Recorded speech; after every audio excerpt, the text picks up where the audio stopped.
Chapter 263. Ko Jiao Chi Fan. Damn, which bastard attacked the streamer? Doesn't he know that if he pisses off the streamer, she'll tear him apart with her bare hands? Tang roasted chestnut. I just blinked. What happened? It happened too fast. Jiang Pengji reacted in time to block the attack and retaliate. The viewers in the streaming room were all dumbfounded. At that moment, they wished there was a replay button so that they could go back a few seconds and see what happened in detail. Ko Jiao Chi Fan. A bastard attacked the streamer with a bow and arrow. But the streamer is indeed a beautiful woman. She shot the arrow in the air and blew it up. She even retaliated with an arrow. She's so handsome that I can't even close my legs. After being reminded, everyone looked at the shattered remains of the arrow on the ground.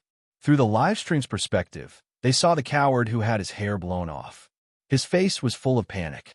He fell to the ground and almost peed in his pants. They all gave Jiang Pengji a thumbs up. Well done. A huge wave of rewards flooded in. Jiang Pengji had foreseen this and temporarily turned off the backstage notification sound. The group of people seemed to have a powerful background. The owner of the carriage had an even more powerful background. The armored guards all stepped forward and surrounded Jiang Pengji's group as if they were facing a formidable enemy. However, the troops were not to be trifled with. They immediately pulled out their broadswords and confronted them. Seeing that someone was about to be killed, Chung saluted the group with a gloomy face. He spoke in a clear voice, which almost made Lu Shi kneel. What does Prince Changsho mean by this? Huh? Prince Changsho? Lu Shi was confused, but on the surface, he looked cold and emotionless. His eyes kept drifting in the direction of the carriage. The person in the carriage couldn't sit still after Chung called out his identity. He asked someone to lift the veil, revealing a face of about 30 years old. What happened? He asked his attendants as if he didn't know anything. Your Highness, two Langjuns used an object in the distance as a target for fun, but they didn't expect a commoner to pass by on a horse and block the object. That commoner is extremely daring. He attacked the Langjuns in public and even alerted Your Highness. The attendant's voice was shrill, which sounded very harsh. Prince Changsho snorted and said coldly, a commoner attacking an aristocrat in broad daylight is a crime punishable by death. With just a few words, he had smoothed out the crisis that Jiang Pengji had faced previously. Instead, he had pinned a groundless crime on her head. At this moment, a young man who was accompanying them heard a familiar voice. He suddenly turned around, his eyes filled with surprise. He cupped his hands towards Prince Changsho and said, Your Highness, the person who spoke just now is my nephew. Please allow me to go and understand the situation before making a decision. Prince Changsho was initially a little displeased. After all, when that arrow hit the shaft of his carriage, he was so frightened that his heart almost stopped. However, when he saw who the young man who spoke was, he silently suppressed his dissatisfaction, and a faint smile appeared on his frightened face. Yumo's nephew must be an outstanding talent.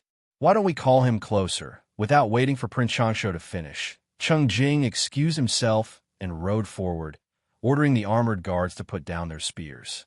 Everyone stopped. Seeing that Cheng wasn't injured, Cheng Jing felt slightly relieved. Wenfu, long time no see. Lu Shi was dumbfounded. The young man in front of him was at most in his 20s. Why did he call Cheng by his courtesy name? After all, Cheng was a few years older than him. It's been a few months since we last met in Langya. It has indeed been a long time. Yumo, come, let me introduce you. This is the county chief of Hu County, Lu Zhongqing. He is one of the extraordinary people in Dongqing that you always talk about. Now that you've met him, aren't you excited? Cheng Jing was dumbfounded, and Lu Shi was even more dumbfounded. As for Jiang Pengji, she already didn't know what to say. What happened just now? Why did you have a conflict with Prince Changsho's guards? Cheng Cheng's face became gloomy again. Lu Shi's expression was even worse, which made Cheng Jing's heart skip a beat.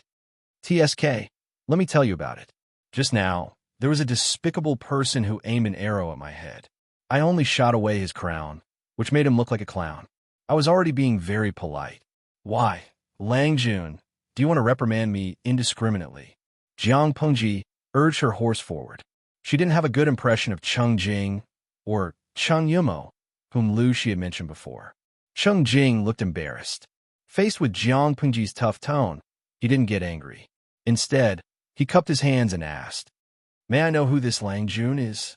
Lu Shi put on a fake smile and said, "My only son. May I know the name of the despicable person just now?" He just wanted to make fun of them because they were tired from the long journey. Their clothes were unremarkable, and the decorations on their carriages were simple. If it were an ordinary merchant's carriage, they would probably have to swallow the humiliation. But since it was Lu Shi, the meaning was different. He deliberately emphasized the word only, and Cheng Jing suddenly realized that it was a serious matter. "You misunderstood me, Lang Jun. I'm not the kind of person who does not distinguish between right and wrong." Cheng Jing smiled bitterly and said, "I was chatting happily with my friend just now, and I didn't notice what was happening around me." By the time I realized it, Lang Jun had already made that person lose face. Lu Shi's son was almost shot to death on the official road outside of Shanjing. He couldn't imagine what would happen if that really happened. Serve him right for being despicable. "Lang Jun, this has nothing to do with you. I won't ask you to speak for me, but I hope you won't plead for that person either." Jiang Pengji clicked her tongue. Although she didn't act arrogantly, her attitude was quite tough. A kind person would be bullied, and a kind horse would be ridden. The rule of the law of the jungle was even more straightforward in today's stratified society. If it wasn't her, but any other ordinary person, they would have fallen off the horse in fright. Maybe they would have been trampled by the horse's panicked hooves. White was a well-trained warhorse from the northern borderline. She had reacted calmly just now, which prevented a tragedy. Cheng Jing nodded and said, "Of course." Cheng snorted and said disdainfully, "Prince Changsho?" "Oof." Cheng Jing went back and told the identity of Lu Shi and his people. Not only did Prince Changsho's expression change, but his attitude was completely biased towards Lu Shi and his people. The young man who accompanied them also looked as pale as a sheet. The two Lang Juns who had been joking with each other were trembling, and their lips were pale. How could they have known that those ordinary people, who looked like commoners, had such a powerful background? Who asked you to be despicable? Who asked you to be despicable? Who asked you to be despicable? The young man who had shot the arrow looked at his own hand with tears in his eyes. He wanted to go back in time and slap himself. Who in Dongqing was the most dangerous person to offend? Lu Shi was definitely on the list. He was this year's general evaluation officer, and they had almost shot his son. How could they expect him to give them good results? To be more serious, Lu Shi only had to move his pen and give them a bad evaluation. Their careers would be over. Even if they didn't enter the officialdom, it would be impossible for them to be famous scholars with just a title. Obviously, Lu Shi was not such a generous person. Chapter 264. Lanting, you weren't scared, right? On the way into the city, Lu Shi and Cheng looked gloomy. The atmosphere around them was very oppressive, as if they were brewing anger. Cheng's wife, who was sitting in the carriage, knew about it. She quickly asked Jiang Pengji to stop riding and sit in the carriage for a while. She looked at Jiang Pengji carefully and was relieved when she was sure she was fine. These foppish boys are getting more and more presumptuous. They don't know the teachings of the saints. They are getting more and more unscrupulous just because they are protected by their ancestors. Fortunately, Lanting has excellent archery skills, and Lu County Chief is watching over us. Otherwise, there would be another bloody case under the Emperor's feet. Cheng's wife was very angry. She squeezed Jiang Pengji's hands and said, "Look at you. Your hands are cold." Jiang Pengji smiled weakly, as if she was pretending to be strong. Cheng's wife felt even more sorry for her. Jiang Pengji chose to ignore the comments from the audience in the streaming room that her acting skills were enough to win an Oscar. After a while, Jiang Pengji pulled her hands out of Cheng's hands. She looked obedient and said in a low voice, "Auntie, I wasn't scared. I was born this way." "Born this way?" It's normal for you to be full of vigor and yang energy to be in your growing period. Yet your hands are so cold. It's obvious that you're overflowing with cold energy. Lu Zhongxing is indeed a man.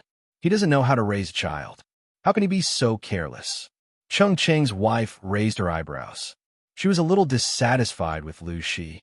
A man was indeed a man. He gave birth to a child, but didn't take care of him. Poor Lu Shi lost his mother at such a young age. Who else would take care of a child so meticulously except for his biological mother? Jiang Pengji's smile froze a little, so Cheng Cheng's wife didn't notice it. Didn't you ask a doctor to come to the mansion to recuperate? Cheng Cheng's wife asked. Before Jiang Pengji could answer, she continued, Lanting, you can't ignore your health just because you are young. If a man lacks yang energy and has too much yin energy, it will hinder the reproduction of his children.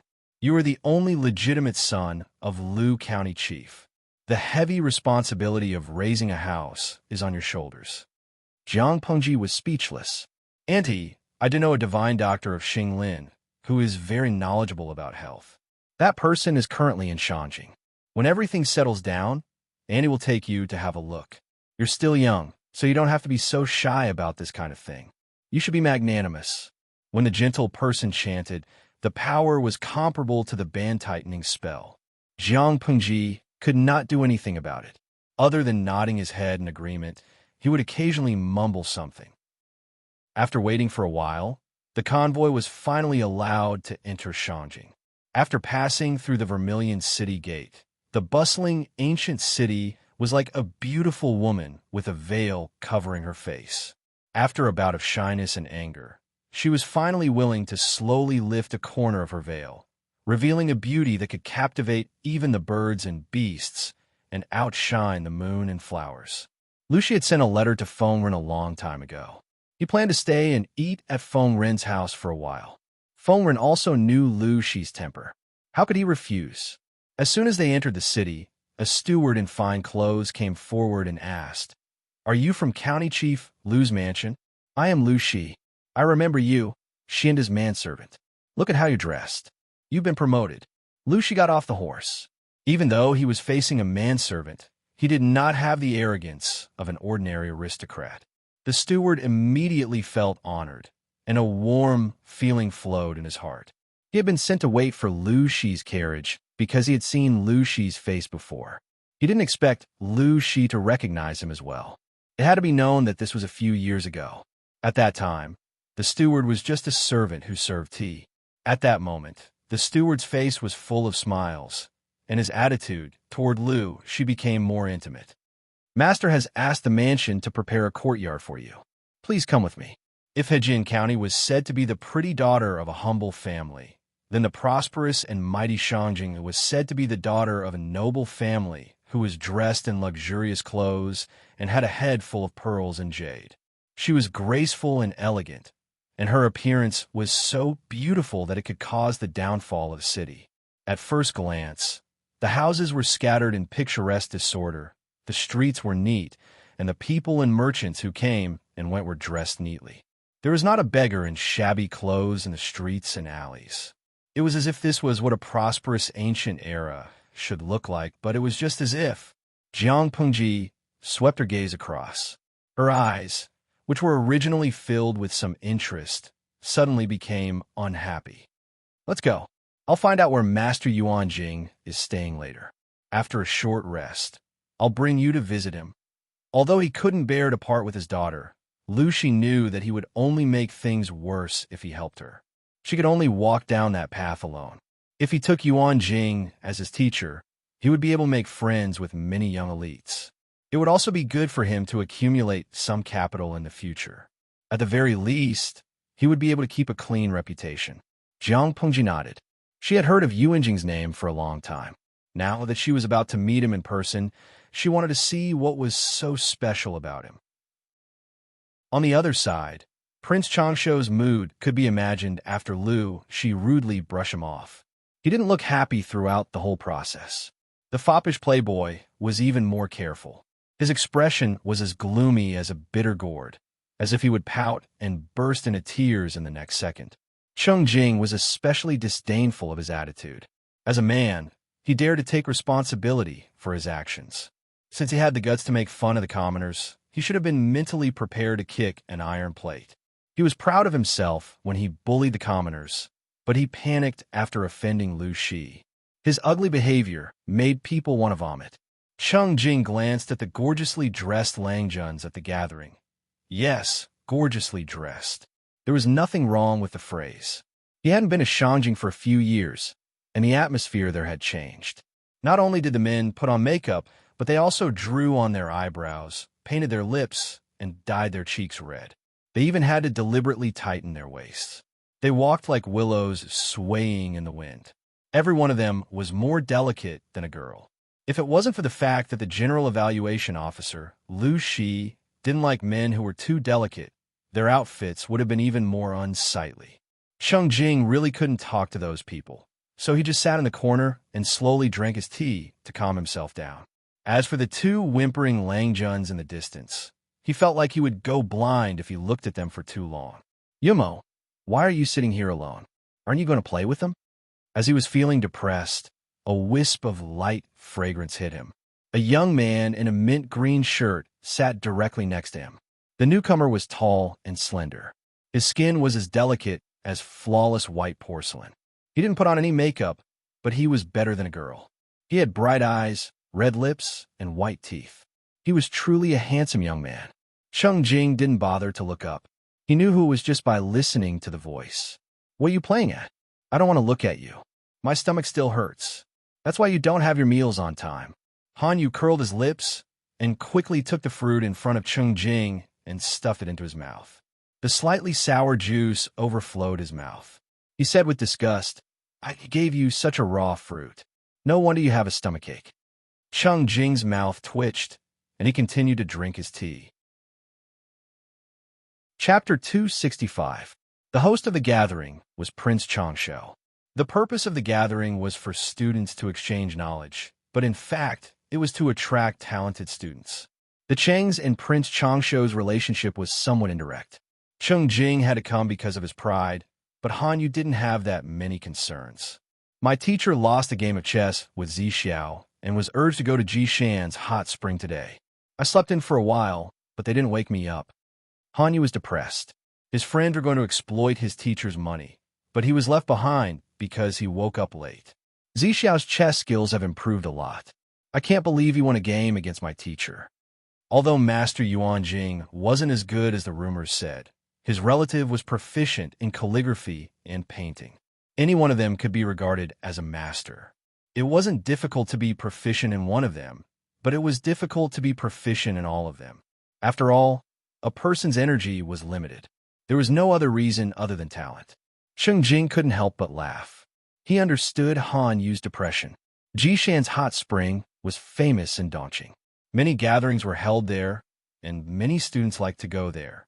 More importantly, it wasn't easy to make their teacher lose a game and pay for a student to go to the hot spring willingly. Han Yu muttered, Zi Xiao's chess skills are getting better. I felt like I was being led by the nose when I played a game with him yesterday.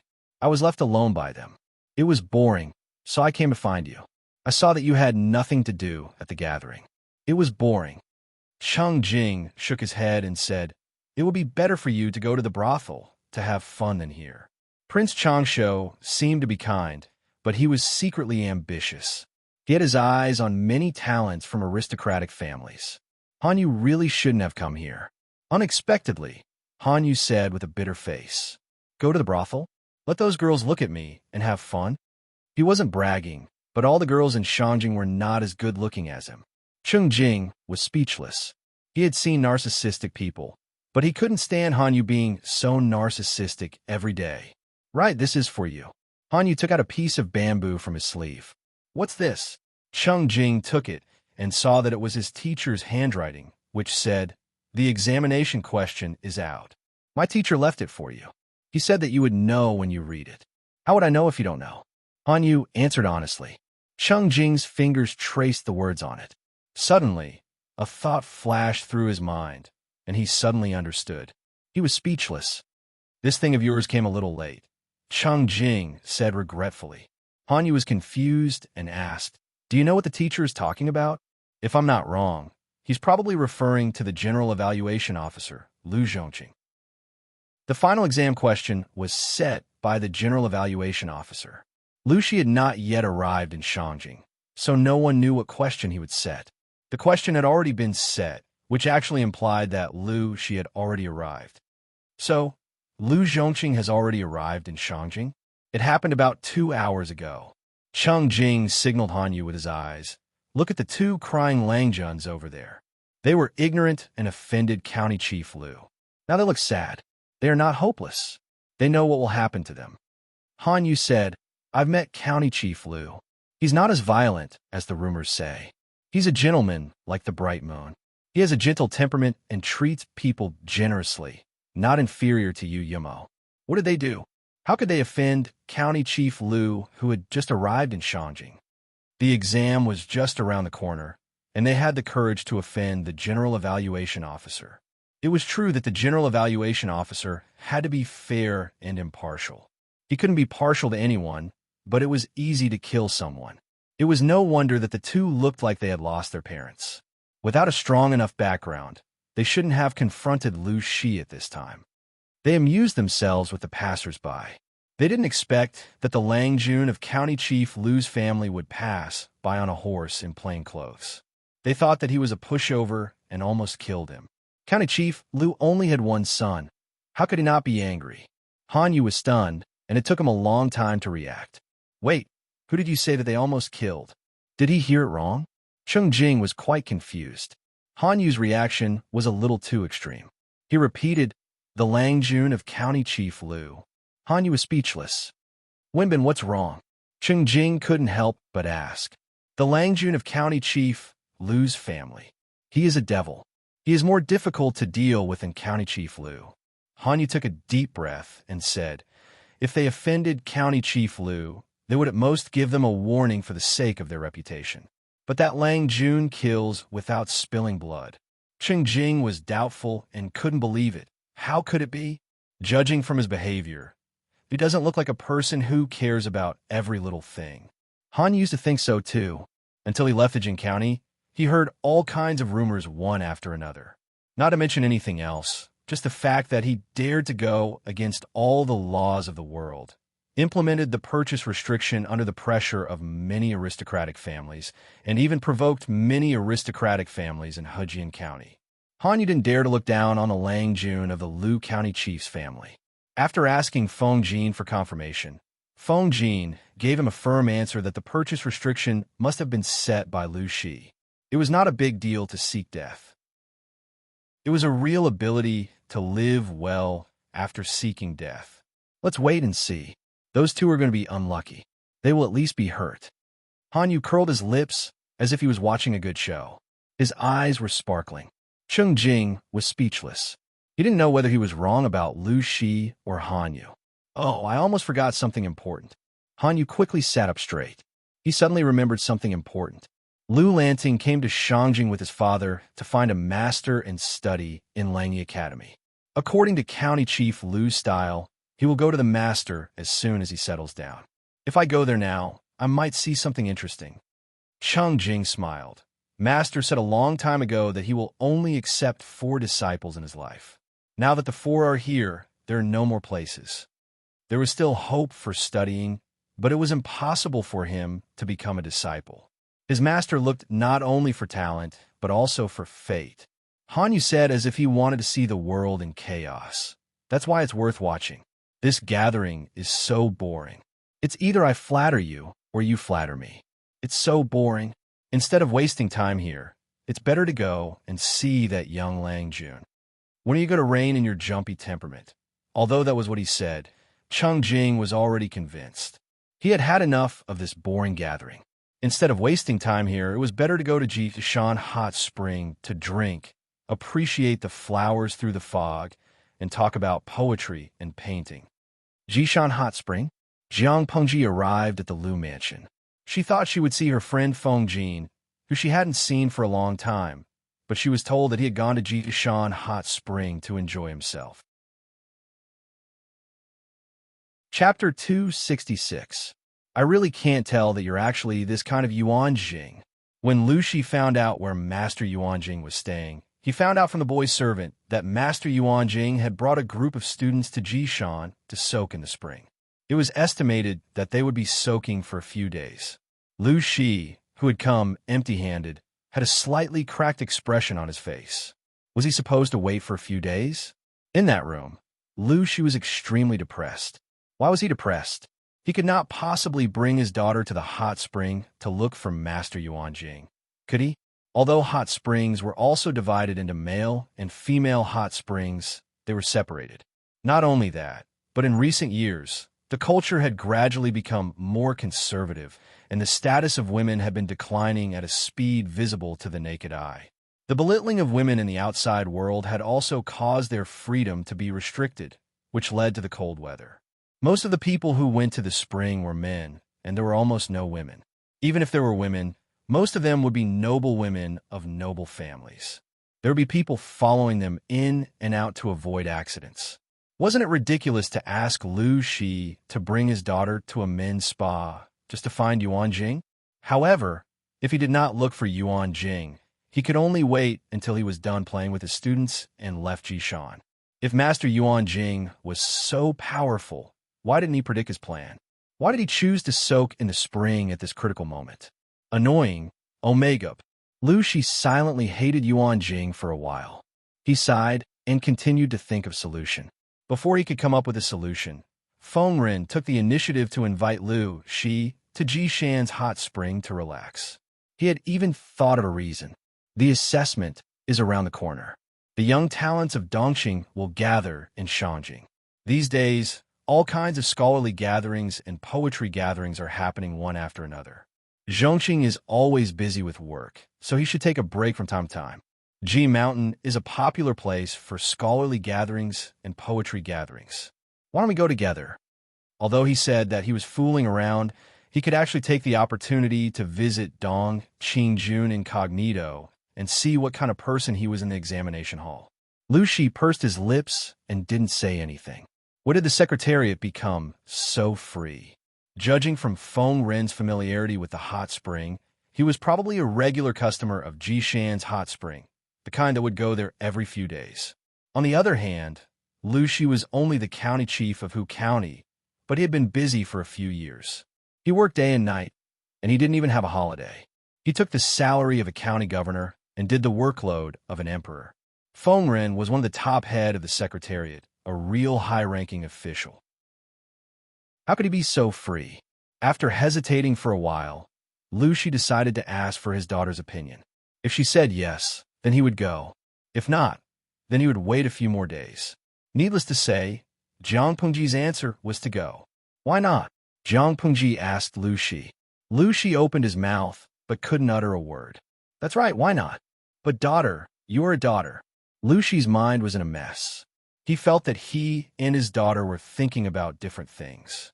Due to geographical reasons, there were many natural hot springs in the northern part of Dongqing. Among them, Mount Ji, which was near Shangjing, had the highest concentration. During the Great Xia dynasty, the royal family had built a hot spring palace in Ji Mountain, and several generations of emperors had expanded it. Those emperors held the hot spring in high esteem.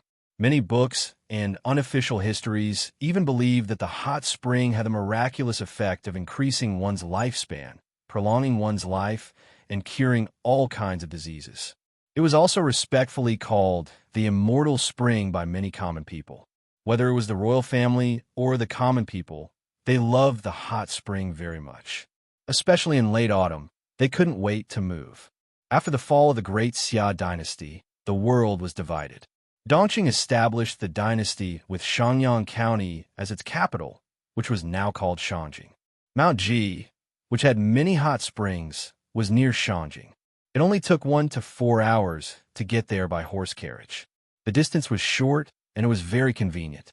The royal family of Dongqing took advantage of the previous dynasty. They slightly renovated the original hot spring palace and changed it into a new royal palace. Because 2 or 3 generations of emperors of Dongqing were incompetent, their goals in life were to seek pleasure and pleasure. Naturally, they paid great attention to the hot spring palace that brought them joy. They visited it 4 times a year, and each visit lasted at least a month. Each visit was a waste of manpower and money. There were many hot springs in the Ji Mountain range. The largest area was occupied by the royal family, and became the Royal Hot Spring Palace. The other areas were occupied by various aristocratic families and wealthy merchants. They were converted into hot spring hotels of different sizes and served different guests. The rich and powerful could enjoy quality service, and the common people could also experience hot spring in ordinary hot spring hotels. Therefore, when the weather was cold, the hot spring hotels were especially popular. Mount G's hot spring was not just a place to soak in hot springs. After many years of development, it had long become a tourist attraction centered around the hot spring. Not only could one soak in hot springs, but there were also wine shops, tea houses, restaurants, and shops that sold all kinds of exquisite small goods. In addition, there were many scholars and beautiful ladies who held elegant poetry gatherings. There were even many brothels and brothels. At night, it was as bright as day. The Feng family's horse carriage drove all the way from the foot of the mountain to the mountainside. Finally, it stopped in front of an extremely luxurious mansion. When they got out of the carriage, there were already many luxurious horse carriages parked neatly around it. Upon closer inspection, there were all kinds of family emblems on the carriages. If it wasn't for Xianda leading the way, I would have thought that this was a mansion of a noble family. I couldn't tell that it was a hot spring hotel. Other than the common people, the other gentry families didn't build hot spring hotels to make money. They built them to provide a place for their children to have fun and enjoy themselves. The hot spring hotel that Lu Shi saw was many times more luxurious and larger than his Lu mansion. Extravagant and luxurious. Other than these 4 words, he couldn't think of a better way to describe it. This is under the name of Prince Changsho. It said that it was built according to his mansion. During the evaluation month, it's open to all young talents for free. That's why it's the place that holds the most gatherings and poetry events. The more the merrier, the more the merrier. I'm just here to join the fun. Lu Shi was speechless. Jiang Pengji, who was behind him, secretly chuckled. She didn't expect that such a mature guy like Feng Jin would have such an interesting father. Feng Ren's words were very clear. He came because the hot spring hotel was luxurious and exquisite, and it didn't cost him any money. Prince Changsho. Lu Shi frowned. He's so brazenly trying to win me over. He's really ambitious. Lu Shi had spent all his energy on Hu County in the past few years. He didn't pay much attention to the various forces in the court. Even though Gu Min had told him that Prince Changsho would be one of the contenders for the throne in the future, Gu Min's history was not good. She only remembered that the guy had been eliminated very quickly and was a coward who was too soft to listen to. The only famous advisor under him was Qiguan Rang. All this information had led Lu Shi astray. He had the impression that Prince Changsho was the same, cowardly, weak, and useless. Feng Ren coughed and said in a low voice, "Let's go to the hot spring first before we talk about this." They picked up their bowls to eat meat and put down their chopsticks to curse. They hadn't enjoyed the free hot spring provided by Prince Changsho, so they didn't talk about it for the time being. If they wanted to talk about it, they had to wait until they enjoyed the hot spring. Lu Shi was speechless. Chapter 267. There were basically no rules for ordinary people to soak in the hot spring, but it was different for the gentry. In order to reflect their status, there were rules everywhere. Jiang Pengji was led to a courtyard by the servant girl of the hot spring hotel. First, she had to burn incense and bathe from head to toe.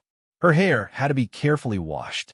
More than 50 kinds of spices were ground into powder and placed in exquisite powder boxes of the same size for the guests to use.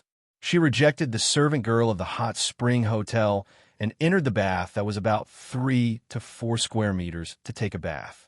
She quickly wet her hair and washed it. The clothes that she wore after the bath were folded neatly and placed aside. The material was smooth and airtight, and there was a faint orchid fragrance on it. From the cloth to the clothes, it would only be worn by one guest once. After changing it, it had to be burned. It could not be recycled a second time. Not to mention other things, just this alone was shockingly expensive. Similarly, it was shockingly extravagant. Jiang Pengji got out of the bath and slightly wiped the water droplets on her body. Then she wrapped the bulge in front of her chest tightly with the belt around her chest. Finally, she picked up the snow-white clothes and put them on. She used the same snow-white belt to tie a knot around her waist. Fortunately, the culture of this era was more conservative. Even if it was a hot spring, few people would be shirtless. Otherwise, Jiang Pengji would be able to see a shining white body. She was not shy, but she could not stand the extremely deformed bodies. It was an eyesore. Although it was just a hot spring hotel, since it was built according to the model of Prince Changsho's mansion, it was naturally extravagant. Pavilions, corridors, pavilions, buildings, platforms, halls, and halls were all available. There were open waterside pavilions on the hot spring or on higher ground. After bathing, one could have a drink or two there and look into the distance. The hot spring was of different sizes.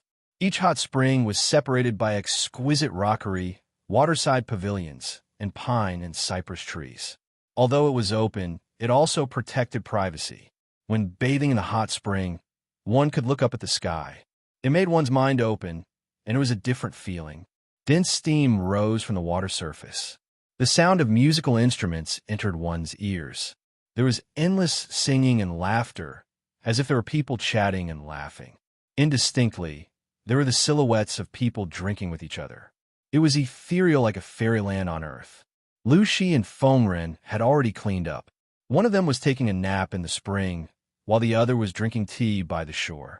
They seemed to be discussing something. When Jiang Pingji came over, Lu Shi hurriedly said to her, "I still have something to discuss with the head of the secretariat." Lanting, go to another room. What a joke. That was a daughter, not a son. Jiang Pingji responded with a sound of agreement and allowed the servant girl to lead her to another unoccupied hot spring. Along the way, she saw many men who looked to be in their teens or 20s. Their faces were painted with exquisite makeup, and their lips were painted with rouge. Under the rising mist, their figures appeared graceful due to their delicate steps. Not only that, these people's clothes were always loose, revealing most of their chests. She silently moved her eyes away and clicked on the live stream. Eyes. I can't let her be the only one to suffer. Only a good host can bear hardships together. She gave herself a like, and the viewers in the stream were speechless. Originally, he thought that the live broadcast would be taking a break for a day. He didn't expect that the other party would start without warning, and the live broadcast was so unbearable. Lao Si Jiliameng. Host, are you ready to drive? They didn't mind seeing the host pressing the handsome young man to the ground and ravaging him, but they did mind seeing a group of fat men with big ears, ordinary looks, and bodies full of fat torturing their eyes in front of the camera. In this world that values appearance, can you not be so cruel? Dashu Xiaobing. My eyes are going blind. Host, you are so cruel. Can you imagine? A fat pig in his 20s, whose height and body width were almost the same, walking with his waist twisting and turning like an orchid? It's fine if his chest is exposed, but where are his abdominal muscles and mermaid lines? They only see black chest hair, a bulging belly, and greasy fat. Oh, and a big cleavage. Jube Chestnut. I looked at that uncle's chest and then looked down at mine. I suddenly feel that I don't deserve to be a woman. My roommates always laugh at me for being flat-chested. I used to deny it, but now I can only cry and admit. I am flat-chested. Tang Chow Chestnut. #perverted. Speaking of which, I haven't seen the host's chest yet. Jiang Pengji raised her eyebrows and walked past the man with the big cleavage without changing her expression. Her chest. How should she put it? When she saved Chung Chung, the system gave her a reward. Plump and milky breasts. Raise your wrists high and turn your body and let your breasts cover your clothes. Under Jiang Pengji's persuasion, the system didn't directly send a reward to her. Instead, it sent it to the backstage in the form of a card. Of course, she didn't use it. Lu Shi's body was only 12 years old, and there were still 3 to 4 months before he turned 13. Why would he need breasts when he was so young? Give me some sake. She pushed open the door that only served as a cover and entered. There was a small hot spring that was 5 or 6 square meters in size. In the center of the hot spring stood a graceful stone statue of a fairy flying in the sky. The statue's palms and fluttering clothes were cleverly changed into plates for serving tea and wine. The servant bowed and left after receiving the order. Jiang Pingji first tested the temperature of the hot spring with her fingertips. Then she put her feet in and sat by the spring. There were also two delicately shaped stone lions by the spring. They carried trays on their heads, and visitors could place food on them while enjoying the hot spring leisurely, enjoying the delicacies, and admiring the beautiful scenery around them. To be honest, Jiang Pengji came from the distant future. As the head of the army, she had never experienced such luxurious service. The people in the ancient times really knew how to enjoy themselves. They used limited resources to make themselves live well. The service in the hot spring restaurant was very good. Not long after, two pretty maids came in one after the other with sake and cups.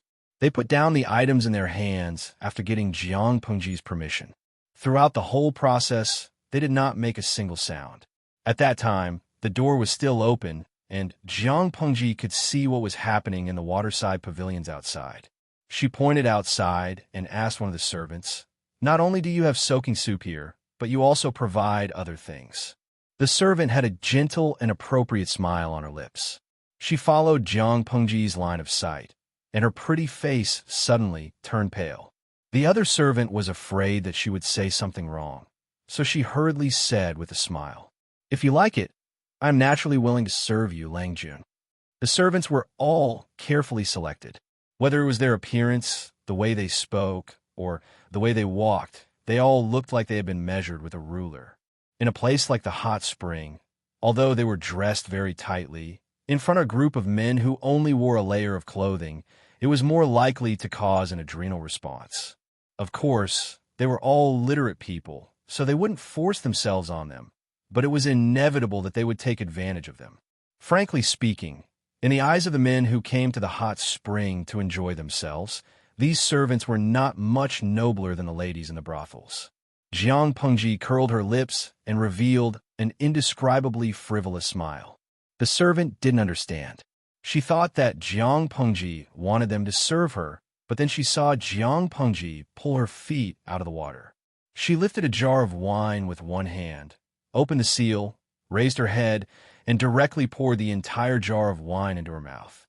Occasionally, some of the wine dripped from her chin and slid down her neck. The two maids were a little stunned. They had never seen a Langjun drink so boldly and unrestrainedly. Jiang Pengji looked down at them with a clear look. "I am drunk." It was time to settle the score. Chapter 268. Langjun, Langjun. You. The maids hurried forward, and Jiang Pengji drank a jar of wine in front of them. Although her eyes were still clear, her steps were a little shaky, and her figure seemed to be swaying as she walked. She looked like a typical drunkard. They didn't know if Jiang Pengji was really drunk, but they knew that if they didn't keep an eye on her, she would fall into the hot spring. If something happened to her, they would lose their lives. They couldn't let anything happen to her. Jiang Pengji avoided the obstruction of the two maids and left the hot spring. She stared straight at a waterside pavilion in front of her. As the saying goes, one can wear out iron shoes in fruitless search, but by chance one finds it without any effort. She didn't take the initiative to find the two men, but they couldn't wait to die. The two men, who were targeted by Jiang Pengji, didn't realize that they were in danger. Instead, they laughed and chatted with their companions. One of their hands restlessly touched the maid's body. Looking at the maid's embarrassed expression, but she didn't dare to resist, the fright they had during the day was greatly alleviated. "If you like it, you can summon this maidservant tonight to relieve your longing." TSK, TSK. This looks decent. It's indeed the Hot Spring Hotel under Prince Changsho's name. The maidservants here are all beautiful. The young man who was called Brother was moved, but he couldn't show too much enthusiasm. It would make him look like a pervert. This, how can I do that? A gentleman doesn't take what others love. How dare I take away what you like? A snow-white robe was loose on his body. The belt was loose, revealing most of his chest. Because he had been pampered for years, his skin was fair and rosy. It was more delicate than a girl's. However, wine and women had taken away his body. His eyebrows were drooping, and he looked listless. Hey, you are still fussing about this? Women are like clothes, and brothers are like hands and feet. This is just an insignificant woman. If you like her, you can enjoy her. The young man waved his hand carelessly. Birds of a feather flocked together. The two fops' auras matched each other. Otherwise, they wouldn't have been able to hang out together. Since you said so, then, before he could respond, the smell of alcohol assaulted his nostrils. Although it was not pungent, it diluted the lingering body fragrance of the maid. The young man raised his head in annoyance, only to see a drunken teenager holding a wine jar blocking his way. Remember who I am? Jiang Pengji narrowed her eyes and looked down at the two young men sitting in the waterside pavilion with a faint smile. The tourists who were enjoying the cool found that the atmosphere was not right. They could not help but pay attention to this place. They either watched the show with cold eyes or were secretly curious. With the evaluation around the corner, no one wanted to be dragged into this mess. Strange. How would I know who you are? A young man smiled contemptuously. Of course, he did not recognize Jiang Pengji. He thought she was just an ordinary tourist. You don't know. Jiang Pengji squinted her eyes as if she was tipsy. Suddenly, she moved closer to one of them. You drunkard, stay away from me. This is not an ordinary hot spring hotel. Not just any lowly person can come here. The young man leaned back and politely declined the smell of alcohol on Jiang Pengji's body.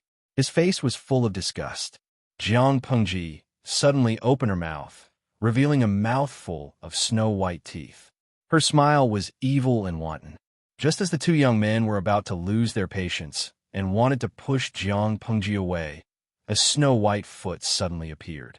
There was a loud splash, and the hot spring next to the waterside pavilion splashed a huge amount of water.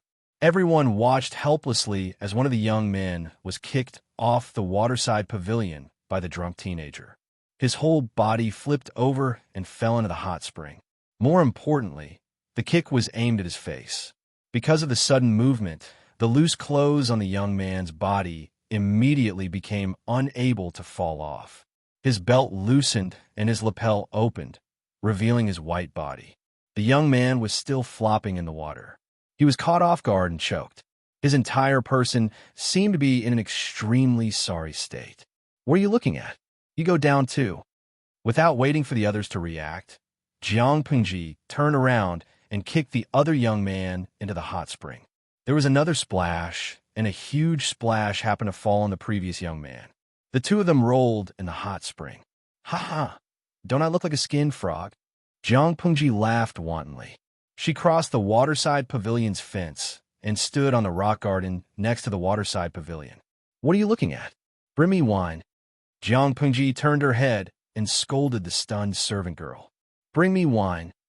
The servant girl seemed to have woken up from a dream. Her mind was not clear yet, but her feet had already obediently retreated. She had completely forgotten that the most correct thing to do at this time should be to go forward to persuade and eliminate the conflict between the two parties as much as possible. She should not help the tyrant by giving Jiang Pengji wine. Who allowed you to stick your head out? Jiang Pengji smiled and stepped on one of their heads. She kicked him back into the hot spring with an undisguised evil and carefree expression on her face. Who are you? How dare you touch me? Oh, before he could finish his sentence, Jiang Pengji stepped back into the hot spring. Caught off guard, he choked on his nose and mouth. Who am I? Jiang Pengji took the wine jar that the servant girl handed over. She removed the seal and raised her head to drink a mouthful of wine. She quickly stepped on another person's head back into the water. The people who were watching the show could not sit still, but no one dared to stop Jiang Pengji. Among the two youths, which one was smaller? They were actually kicked into the hot spring by a teenager. Even if the stranger had the advantage of being caught off guard, it could be seen that he was not weak in martial arts. His leg skills were excellent. Looking at the teenager's appearance, it was obvious that he was half drunk and unconscious. If they went forward to stop the fight and were implicated by the other party without distinguishing between friend and foe, they would be humiliated and kicked into the hot spring as well. Wouldn't they want to die of shame? The heavens are watching what people do. Did your brains not come out of your mother's womb? You don't even know who you have offended, and you still have the face to threaten me. Who gave you the courage? Jiang Pengji scolded them sternly. Her eyes were sharp, and there was some hostility in them. With such a performance, no one dared to stop the fight. They could only call for the person in charge of the hot spring. Help! Help! The two of them wanted to climb out of the hot spring, but Jiang Pengji's legs were faster than their reaction speed. Their brains were about to be kicked silly. In the end, they had no choice but to shamefully ask for help. Naturally, they could not avoid choking on a few mouthfuls of hot soup. As soon as they opened their mouths to ask for help, Jiang Pengji laughed even more arrogantly. She looked at them as if they were two mice in boiling water. Young Lang Jun, a man can be killed, but not humiliated. No matter how much hatred you have for these two, you should not be humiliated like this. Even if Jiang Pengji was drunk, such arrogant and humiliating actions still touched the sensitive nerves of many people. Jiang Pengji grinned and glared at the guy who begged for mercy. Chapter 269. Jiang Pengji's blunt retort made the man's face turn red and then green. She clicked her tongue, turned her head, and sneered at the two embarrassed young men who had choked on the hot soup. Today, you two almost killed me and the people of Shanjing City. Why didn't you think about what would happen to you now? The two drowned rats were full of hatred, but when they heard Jiang Pengji's words, they suddenly shivered and sobered up. They were terrified, and they didn't even dare to struggle. Many onlookers witnessed what happened. They were disgusted by Jiang Pengji's arrogant behavior, but after hearing her words and looking at the two men's guilty expressions, many smart people changed their expressions. They pretended nothing had happened and went on with what they were supposed to do. Obviously, the drunk teenager had suffered a loss at the hands of the two men and almost lost his life. Now, he was there to get back at them. It was better for outsiders not to get involved in this kind of dispute. Tisk, bullying the weak and fearing the strong. Jiang Pengji raised her head and drank a mouthful of wine. According to the way she drank, the jar of wine was going to be empty again. Weren't you two very arrogant in the day? Why are you so cowardly now? Where's your backbone, your pride, your courage to use my life to take pleasure? Have they all been fed to the dogs? Haha, idiots! Jiang Pengji was not drunk. She was very sober. She was there to cause trouble, so she naturally wanted to vent her anger. It was Shanjing. She couldn't kill the two men, but she could stomp them into the ground in front of everyone. A villain intoxicated by success. At that moment, the surroundings were quiet. A crisp sound came from one side, and the atmosphere became more and more tense. Jiang Pengji maintained her sneer and looked at the person who said that. She asked in a dangerous tone, "Are you saying that I am a villain intoxicated by success?" The one who spoke was a young man in his early 20s. His skin was dyed a bit red because of the hot spring. His face was like jade, and his eyes were like dots of lacquer. His dark cloud-like hair was wet and hung on both sides. Through the dense mist, his figure seemed a bit frail. "Aren't you a villain intoxicated by success?" The man was not afraid of Jiang Pengji's sneer. Instead, he snorted and said, "According to what you said just now, these two almost killed you by mistake. Since that's the case, you should be a gentleman and take revenge if you have a grudge against them. On the other hand, what you've done is to humiliate the two of them in public while you're drunk. What you've done is really inappropriate. To put it bluntly, wasn't this the behavior of a playboy?" The bullet screen in the streaming room stopped. Many viewers were afraid that Jiang Pengji would kill someone in the next second and stain the hot spring with blood. In fact, Jiang Pengji did not.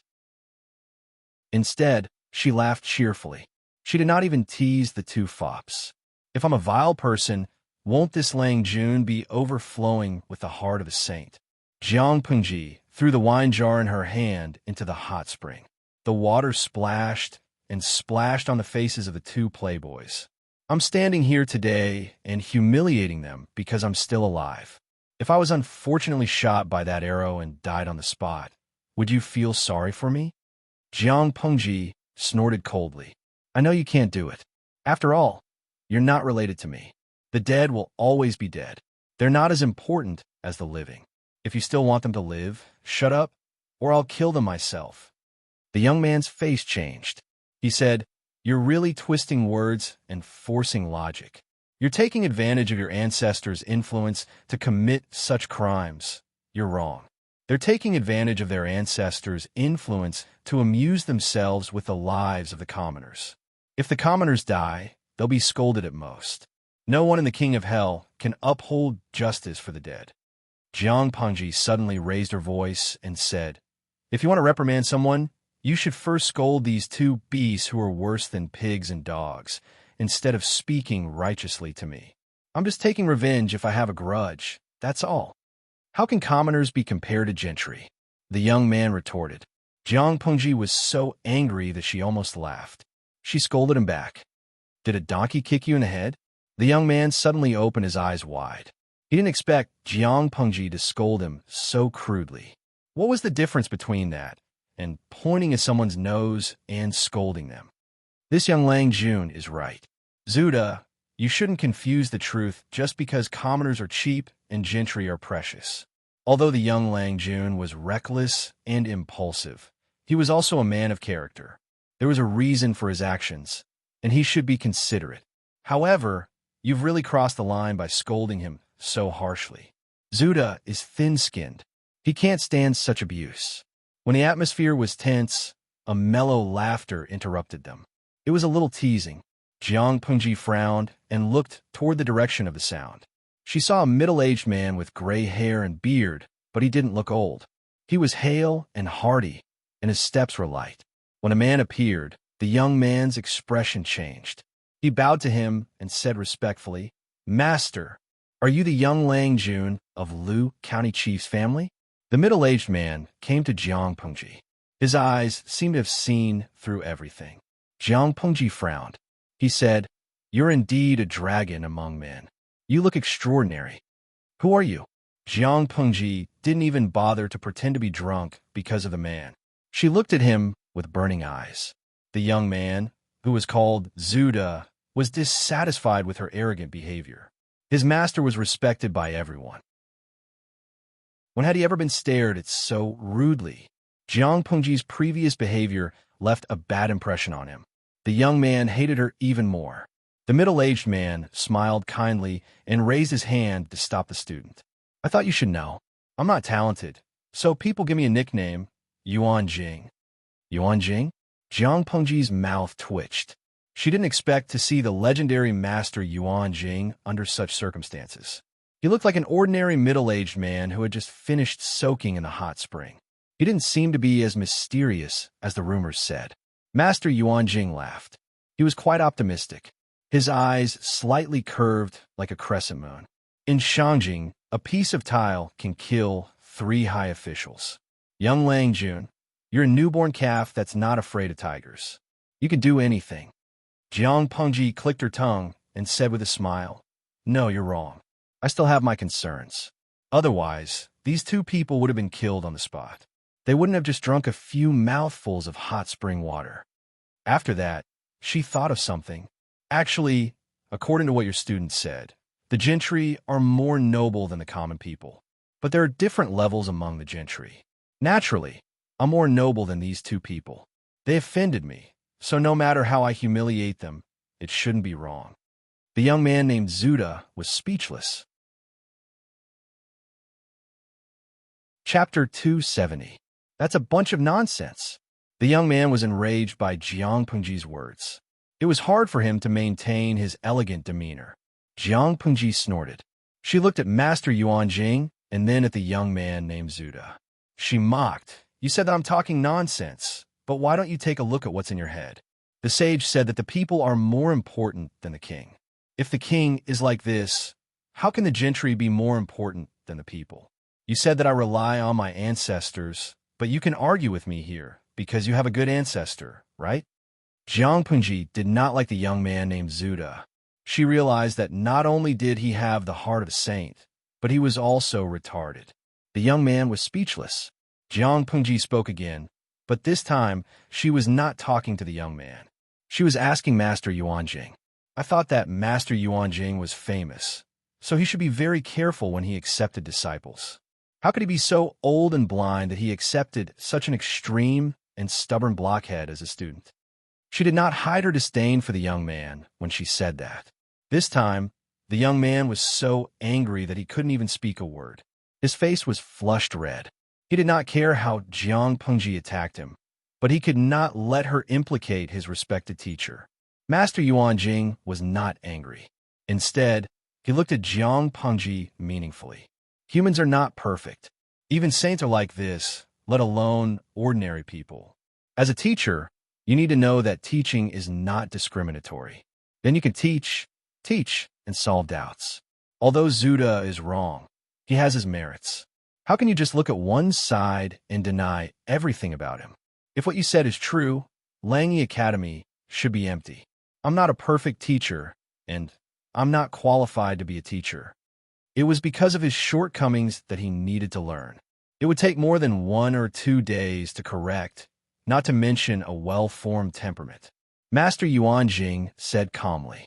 There was even a smile on his face that made Jiang Pengji feel uncomfortable. If one had to describe his smile, it would be cunning. Master Yuan Jing was respected by the people and the students. It was not only because he fought for the 3 cities from the royal court of the north borderline when he was young, nor was it because he was knowledgeable. More importantly, it was because he treated his students equally. Whether it was the son of a noble or the descendant of a peddler, in his eyes, a student was just a student. He would not look up to a student because he was outstanding or had a noble background, nor would he look down on a student because he was stubborn or had a lowly background. As long as their nature wasn't bad, their roots weren't rotten, and there was still room for improvement, then they were worthy of his careful guidance.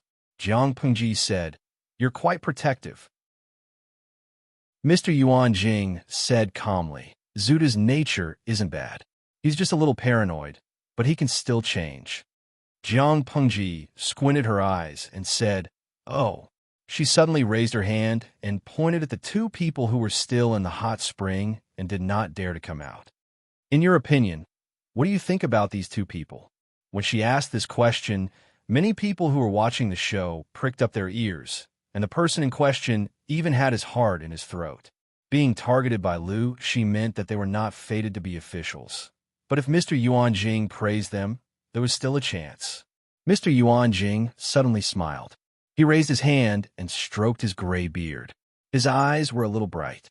It was said that one's eyes could reflect one's true age. Mr. Yuan Jing took good care of himself, but he still looked like he was in his 30s or 40s. His eyes were clear and bright, with a deep wisdom. It was impossible to guess his real age just by looking at his eyes. Mr. Yuan Jing had seen people who held grudges and aggressive people, but it was rare to see someone like Jiang Pengji. He said, "Looking at his behavior, he has a dignified appearance and is made of gold and jade. Looking at his inside, he has a belly full of rubbish and is rotten inside. Are you satisfied with this answer, Lang Jun?" Lu Shi alone would not let the 2 young men have an easy time, but she dragged him into this mess. She was trying to push them to the edge of death. Really, she was evil, he thought. How could Mr. Yuan Jing not see that he was being used by Jiang Pengji? But he did not like to be calculative with the younger generation, so he did not expose her. Mr. Yuan Jing's evaluation was like a bolt from the blue to the 2 young men's ears. Although they were in the warm, hot spring, they felt like they had fallen into an ice cellar. A terrifying chill spread from the soles of their feet to the top of their heads. Lu Shi had cut off their path to fame. Mr. Yuan Jing's evaluation was enough to make them lose their footing in Dongqing. Jiang Pengji smiled with satisfaction. Her eyes were slightly curved like the bright crescent moon, which was similar to Mr. Yuan Jing's. "I drank too much just now. Please forgive me if I offended you." Mr. Yuan Jing shook his head helplessly. She was taking advantage of the old man's age, but he was not blind. He could see clearly whether Jiang Pengji was really drunk or pretending to be drunk. "It's okay. It's just that drinking hurts the liver. It's better for young people to drink less. Zuda, let's go." "I'm sorry, Master. I was rude today, so you were put in a difficult position by a kid." After leaving the waterside pavilion, the young man named Zuda hung his head low like a rooster who had lost a fight. He was unhappy. Mr. Yuan Jing folded his hands in his wide sleeves. His footsteps were leisurely, as if he was taking a stroll in the park. "Zuda, look at that young Lang Jun. What do you think of him?" The young man turned his face away. He was still angry. He has a sharp tongue and a bunch of crooked reasoning. Mr. Yuan Jing did not comment. He raised his eyebrows and asked, "What else?" The young man was speechless. He could not say anything else for a long time. Mr. Yuan Jing sighed and said, "You were blinded by anger and resentment, which affected your judgment. This is a taboo for a strategist. You can't judge a person by his appearance. You have to observe his words and actions carefully. You have to find out the reason behind it. Otherwise, even if that young Lang Jun is a dragon among men, you won't be able to see him. Isn't it a pity?" He spoke calmly. His tone was like he was talking about family matters and not lecturing a student. The young man was not convinced. "Did you say that the young man is a dragon among men? Such a high evaluation?" Mr. Yuan Jing stopped and turned his head to smile at the young man. "Not even one in a million." The young man was speechless. It's just that this person is too stubborn and easy to break. His temper is so flamboyant. It's easy for him to get into trouble. Mr. Yuanjing pondered and sighed. He's like a piece of unpolished jade. Although he has natural beauty, he hasn't been carefully carved. People don't know his inner qualities, so they treat him like a stubborn stone. More importantly, she had the mandate of an emperor, but she was a girl. Mr. Yuanjing secretly raised his eyebrows when he thought about that. The old man was not blind. He could tell if Jiang Pengji was a boy or a girl. Since Mr. Yuanjing was so sure about Jiang Pengji, the young man could calm down no matter how unconvinced he was. He looked at her objectively. He muttered and felt slightly wronged. "I'm blind. I only see that this person is arrogant and bullying the weak." Mr. Yuanjing smiled like a naughty child and teased him. "So, I'm your teacher, and you're my student." The young man was speechless. Chapter 271. Since Master Yuanjing was bringing a few students with him, the hot spring that he had requested was very big. There was even a smaller companion spring inside. There was a pavilion, a terrace, and a waterside pavilion. It was enough for the master and his students to have fun. This was also the most luxurious private room in the hot spring hotel. If he wasn't Master Yuanjing, who was famous in Dongqing, he wouldn't have been able to get such a good room. Zuda accompanied Master Yuanjing back. When he was about to open the door for the master, he saw Master Yuanjing wave his hand with a playful expression. "Listen, is there anything strange?" The young man, Zuda, was confused. They didn't go to the wrong room. Why was the master keeping them in suspense? "Master, what's wrong?" Master Yuanjing smiled and said, "Usually they follow the rules and etiquette, but they like to play around in private. When I'm not here, how can it be so peaceful if they don't play around? Therefore, there should be a distinguished guest. Zuda, what do you think of my appearance?" The young man choked and then said seriously, "Master, you are handsome and spirited. You don't lose to the young people." Master Yuanjing nodded in agreement and said, "I think so too." The young man was speechless. He opened the door with the air of a knowledgeable scholar. His clear eyes scanned the inner room, and he understood. He saw the person he expected and said, "I haven't seen you for many years. How have you been, Chief Liu?" Because of Gu Min, the Liu residents, and Master Yuanjing had some connections. The two families had contact with each other. Even though Gu Min had passed away many years ago, the second wife didn't forget to send gifts to Master Yuanjing during festivals. The two families had a good relationship. The distinguished guest that Master Yuanjing mentioned was no doubt Lu Shi. As for Fengren, he was just there to join in the fun. The teacher secretly glanced at a few of his students. They were well-behaved because Lu Shi and Fengren were there. Each of them was acting like a gentleman.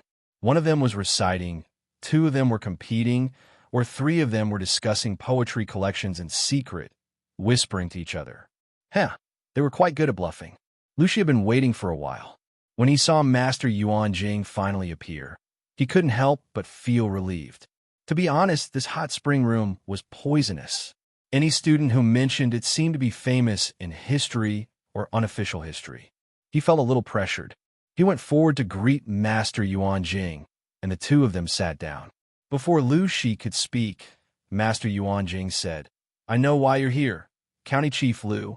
Lu Shi opened his mouth and swallowed the polite words he wanted to say to warm up the situation. He asked, since that's the case, what do you think?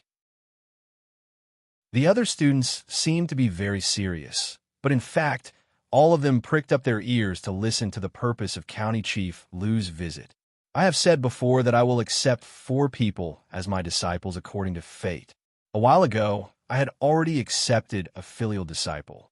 For people have reached the age limit, so I will not accept any more disciples. Your son is a dragon among men. If you don't mind Langi Academy, you can come and study here. You're most welcome. Master Yuan Jing shook his head, but he did not look regretful.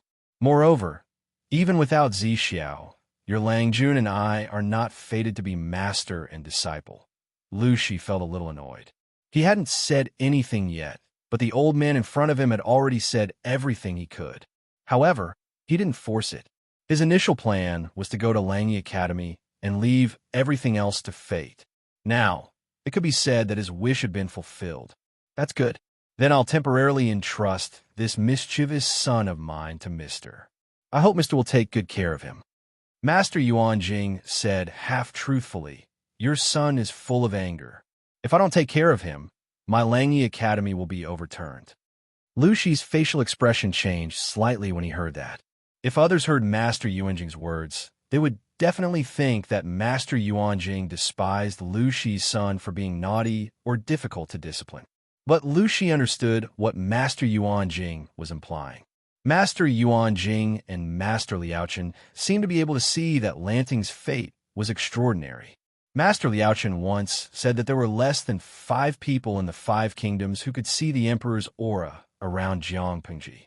However, his daughter seemed to be unlucky.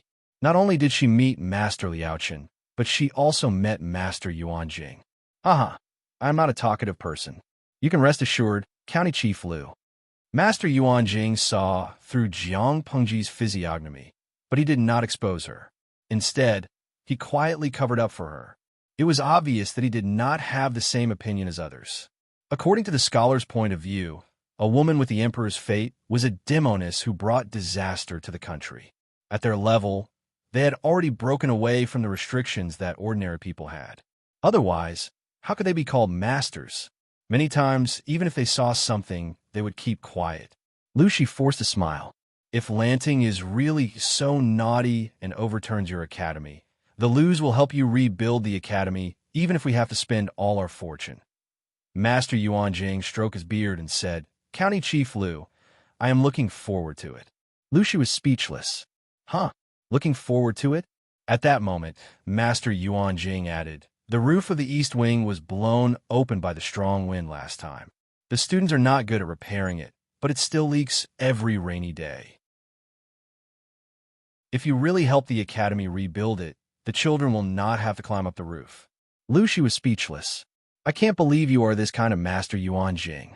In Lu Shi's mind, Master Yuan Jing should be as bright as the moon. He should be a noble person who is hard to get in touch with. Now that he met him, how should he put it? It felt like his idol had been shattered. It seemed that Master Yuan Jing was too down to earth. Feng Run, who was beside Lu Shi, was also stunned as if he had been struck by lightning. No one would have thought that Master Yuan Jing, who was said to be otherworldly, was like an old child in reality. If that's the case, I will go and call my son here so that you can take a look at him. Master Yuan Jing smiled and said, there is no hurry. I have just seen the little Lang Jun outside. He is indeed a bright and healthy child.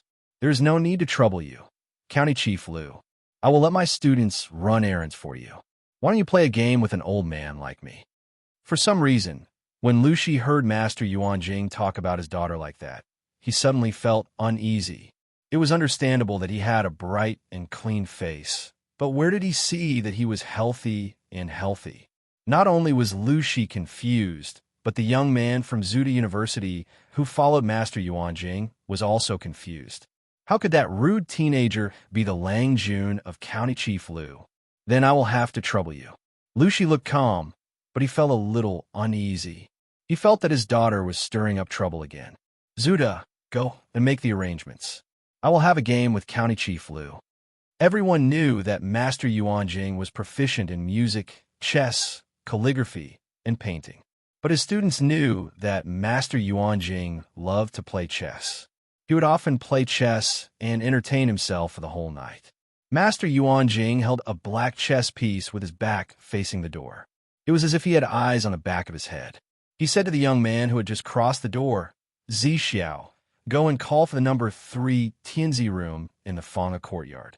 Tell her that the little Longjuan's father wants her to come here." The young man seemed to have just finished bathing. His black hair was wet and his shoulders were wet.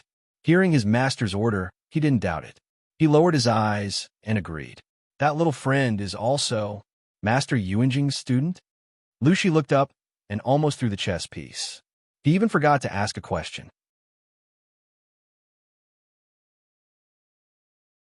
Chapter 272. Master Yuanjing smiled and asked Lu Shi, "You mean Zixiao? I took him in a while ago, so it can be said that I have made up for my regret." By the time he finished speaking, the young man had already turned around and left, leaving behind only a slightly thin and tall silhouette. Lu Shi's eyes widened as if he had thought of something. After a long while, he said in a low voice, "So, he is Mr.'s 4th disciple. His appearance is indeed extraordinary." Although he said that, he was secretly suspicious. When did Wei Zixiao become Yuanjing's disciple? He was bewildered, and his eyes darkened. Wei Xi was from Langia and was also studying in Langia.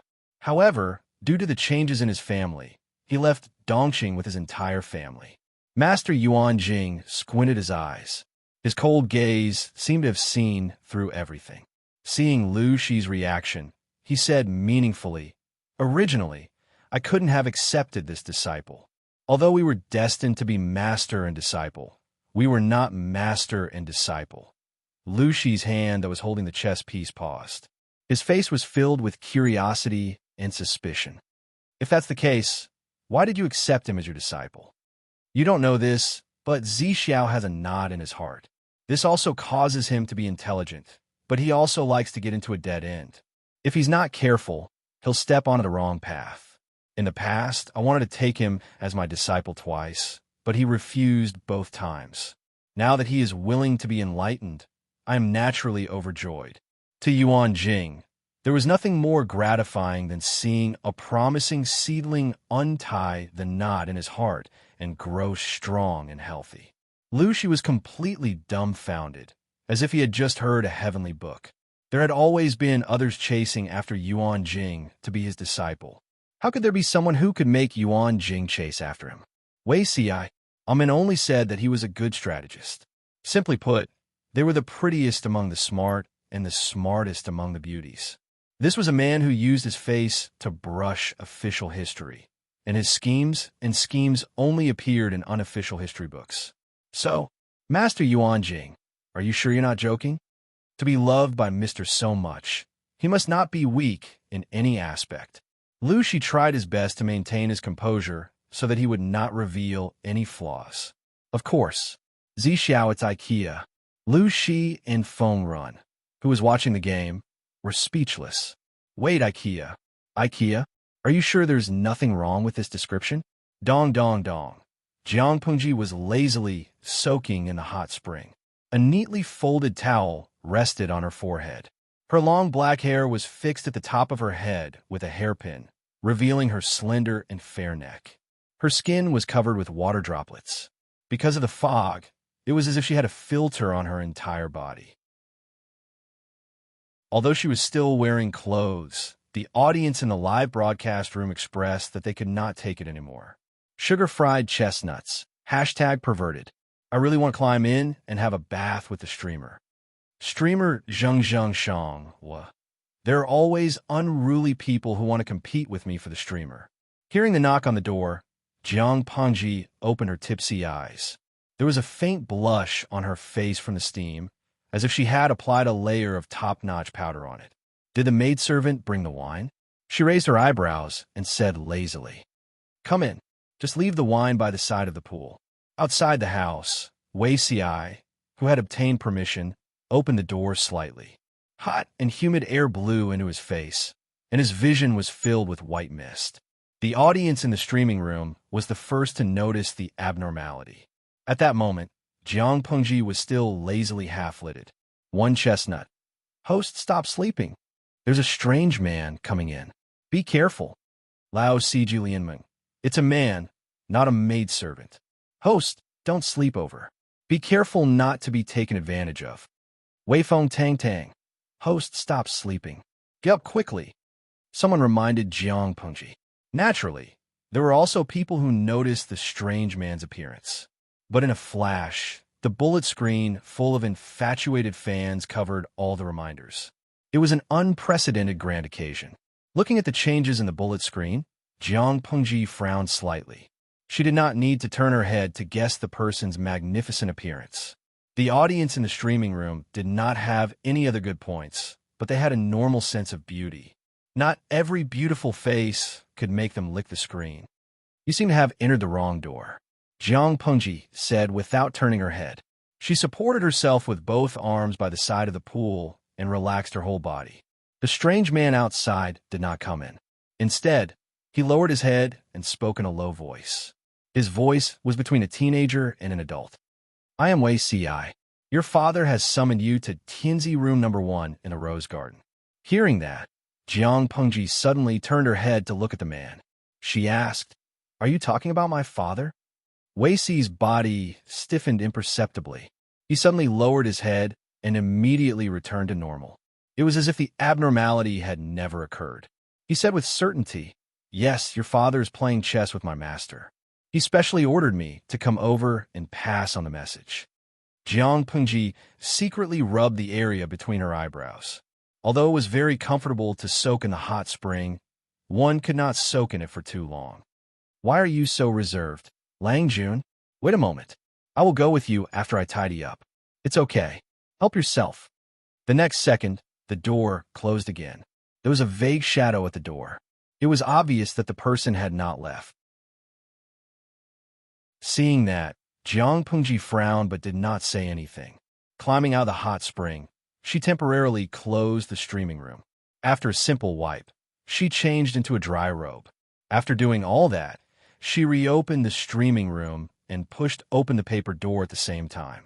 She said to Wei Si, who was kneeling at the door, Please lead the way, Lang Jun. At that moment, without the cover of the fog, Wei Si's appearance was clearly visible to her. Seeing him in person, she could understand why the look-alike person in the streaming room was so excited. His long, black hair was warm and damp. It draped over his shoulders, leaving wet marks. The ends of his hair were dripping with water droplets. His face was like jade, and his skin was like fine porcelain. Because of the heat, his cheeks were a little flushed, giving people a slightly intoxicated feeling. His hair was like a knife, his eyebrows were like ink, and his pure black eyes were cold and calm. When he looked at Jiang Pengji, he did not reveal the slightest emotion. It was as if he had emptied his mind. Not to mention anything else, just this alone made Jiang Pengji feel that it was interesting. It seemed that she had just met this young man for the first time. Why did he have such a high level of vigilance against her? Her eyes turned, and a plan came to her mind. Jiang Pengji knelt on one knee and moved slightly closer to the young man. Her pair of eyes that seemed calm could not help but ripple. If it wasn't for the fact that you have an Adam's apple and don't have ear piercings, I would have thought that you were a young lady. You actually came to the hot spring alone. Wei Si's face was cold. He leaned back slightly and distanced himself from Jiang Pengji. He frowned slightly in displeasure. Young Lang Jun, this joke is a little too much. I don't like people talking about my appearance for fun. Jiang Pengji stood up and crossed her arms in front of her chest. I was obviously praising you for your good looks. Wei Si pursed his lips tightly and stood up to lead the way. He said coldly, I am a man. It is really rude to compare me with a woman. Jiang Pengji was speechless. Oh, he has quite a temper. Lanting, a familiar yet slightly doubtful voice interjected. Chapter 273. TSK. I was wondering who it was. So it's the famous Fanger Lang Jun. It's really easy to find traces of you. Jiang Pengji walked to the side of the corridor, which was separated from Feng Jin by a pond. The two of them conversed through the air. Feng Jin felt wronged. He did not know that Jiang Pengji would be enchanting at that time. If he had known earlier, he definitely wouldn't have come out to soak in the spring with his classmates. Just now, when he was leaning against the railing and looking into the distance, he suddenly saw a familiar figure. He thought that his eyes were playing tricks on him, but he didn't expect that it was really his friend. I haven't seen you in a few months. Lanting's glib tongue has only increased. You're able to pin a groundless crime on me without any hesitation. Feng Jin smiled. At that moment, a classmate beside him called out to him. Feng Jin apologetically said to Jiang Pengji, "Lanting, please don't blame me. We'll catch up later." After Jiang Pengji greeted him, she realized that Wei Ci was looking coldly at Feng Jin's back as he turned around. "I just met an acquaintance. Wei Langjun, please lead the way." Wei Ci withdrew his gaze and did not say a word. One after the other, they soon arrived at the Rose Courtyard Sky Room 1. "Lanting, come here. This is Master Yuan Jing. In the future, when you learn from teacher, you must remember not to be naughty and mischievous." Lu Shi's chess skills were not bad, but compared to Master Yuan Jing, he was still lacking. So, he lost without feeling depressed or embarrassed. By the time Wei Ci brought him over, the chessboard had already lost its momentum. Lu Shi decided to divert his attention. Master Yuan Jing said to Jiang Pengji, "Little friend, we meet again." "Hello, sir." She greeted him obediently and said to Lu Shi, "Don't worry, father. I know." At this moment, Wei Ci, who was talking to his classmate in a low voice, glanced at her out of the corner of his eye, then quietly shifted his gaze. Master Yuan Jing was addicted to chess. How could it be enough to defeat Lu Shi? "I'll call you Lanting." He shifted his gaze to Jiang Pengji and asked, "Will you play a game with me?" "As you wish." Jiang Pengji did not know how to play chess, but Lu Shi had learned it before. Although his chess skills were not very good, his basic skills were very solid. She, who had inherited Lu Shi's memories, naturally knew how to play chess. The opening was a little miserable. Feng Run and Lu Shi, the two observers, couldn't stand it anymore. They wanted to roll up their sleeves and play the game themselves. Lu Shi was even more suspicious. His daughter's chess skills were not that bad. How did Wei Yuan teach him? Unexpectedly, Master Yuan Jing acted like a beginner. He placed his chess pieces randomly, and no one could figure out what he was planning. As a player, Jiang Pengji understood that the other party was intentionally guiding her. Jiang Pengji couldn't help but be more serious about the game. She went through Lu Shi's memories in detail in her mind. After familiarizing herself with the game, she used her own method to calculate. The speed at which she placed the chess pieces became slower and slower. In the end, she had to think for half a cup of tea before she placed a chess piece. At that moment, Master Yuan Jing suddenly smiled. The game of chess had finally begun. Master Yuan Jing looked at the chessboard and smiled. "I've won this round." Jiang Pengji pursed her lips so tightly that they almost formed a straight line. There was still some heat in her eyes. "One more round." "No more, no more." Master Yuan Jing shook his head and looked a little tired. "I'm already old. How can I compete with young people in terms of energy?" "Lanting, if you still want to play chess, Zixiao is the best among all of us. You can play 2 rounds with him." Jiang Pengji frowned and looked at Wei Ci. Wei Ci narrowed his eyes and said indifferently, "I'm not feeling well. It's not convenient for me to play with you." Jiang Pengji was speechless. She didn't do anything to him, did she? Why is he so angry? Not only was Jiang Pengji surprised, but Wei Ci's classmates who were close to him were also confused. "What's wrong with Zixiao today? Why do I feel like he's a different person?" "You think so too? Did that Lu Xiao Langjun unintentionally make fun of his appearance?" Although in this day and age, the beauty standard of men was based on gentleness, the more feminine, the better. Their bodies were delicate and soft, and they would be blown away by the wind. There were some people who hated that kind of atmosphere. Wei Ci was one of them. He hated being treated as a woman, and he hated it even more when others made a fuss about his appearance. If Lu Shi violated this taboo and was treated coldly by Wei Si, it seemed to make sense. Jiang Pengji's hearing was amazing. Naturally, she didn't miss the discussion. She was also confused. At most, he just said that he was good-looking. Did he have to be so angry? However, she wasn't a credit, nor was she gold or silver. She couldn't expect everyone to like her. If Wei Si didn't like her, so be it. It wasn't like she would lose a piece of flesh. Jiang Pengji soon forgot about this detail. She sat quietly at the side and watched the others play. Lu Shi, Feng Run, and the other elders were also sensible. They knew that their presence would make the others feel uncomfortable, so they simply found an excuse to leave. However, before Lu Shi left, he winked at his daughter. "Don't give yourself away, my daughter. Do you know how to play the drinking game?" Jiang Pengji was young. The others were either in their 20s or about the same age. She, a teenager, sat quietly in the corner and watched the others play and talk. No matter how one looked at it, the scene was a little sad and pitiful. Therefore, someone took the initiative to talk to her. She was silent for a while, then said, "I know how to drink." "Haha, you're still young. You only took a few sips of wine. How can you say that you know how to drink?" The other party smiled and patted her shoulder as if they were close friends. "We'll be classmates from now on. When you arrive at the academy, if anyone makes things difficult for you, just tell them my name." She listened and nodded shyly.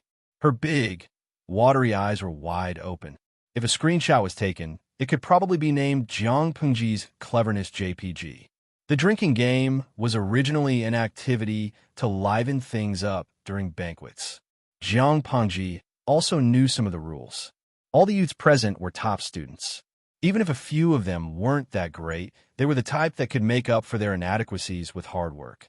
When they played the drinking game, the content was naturally as difficult as possible. Poems, songs, and essays were all over the place. There were also obscure geographical knowledge, unofficial history, and biographies. In short, although they couldn't understand it, they always felt that it was awesome. After an hour, Jiang Pengji's brain was stuffed with words. She rested her chin on her hand and looked indifferent. She felt someone was approaching her. She turned her head and saw Wei Si, who had a bad temper, push a tray toward her.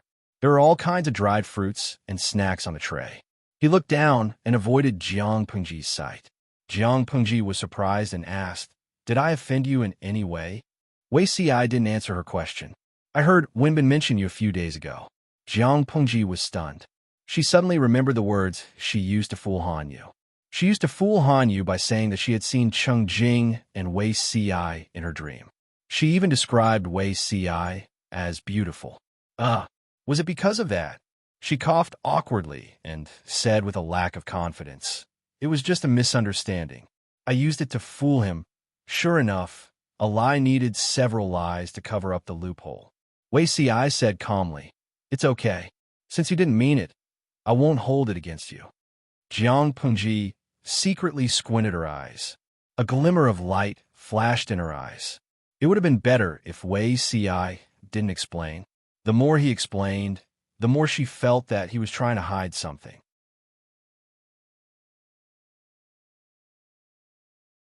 Chapter 274. Wei Si looked at Jiang Pengji's side profile, and his heart was filled with complicated feelings. She was like a savage, bloodthirsty, and ferocious beast that lived on human flesh staring at his fragile neck. Her snow-white teeth had some minced meat on them, and saliva was dripping from them. He could smell the stench coming from the tip of his nose. The shadow of death shrouded him. He thought he was going to die, but in the next second, she turned into a palm-sized white cat and meowed at him in a cute and crisp manner. It was probably an illusion. "But why do I always feel that you are deliberately guarding against me? Do I eat people like a Rakshasa?" Jiang Pengji held her cheeks in puzzlement. Her lips curled into a faint smile, and she asked him innocently. Of course, it was only an illusion. Wei Si gathered his thoughts. His nerves were tense, as if he was facing a formidable enemy, but he calmly narrated on the surface. "Little Lang Jun, you misunderstood me. What did I deliberately guard against you? Si and Lang Jun are not familiar with each other, so I should keep my distance." Jiang Pengji squinted her eyes and suddenly moved closer to him. Wei Si's reaction was also very interesting. He was like a frightened rabbit. She sneered in her heart when she saw him suddenly lean back. Instead of retreating, she moved closer to Wei Si and whispered in his ear. They were so close, but she could clearly feel the trembling of his body. That kind of fear and panic, which could not be controlled by reason, made her more curious. Wei Zixiao. Jiang Pengji deliberately pretended to be innocent and restored her previous cold and serious tone.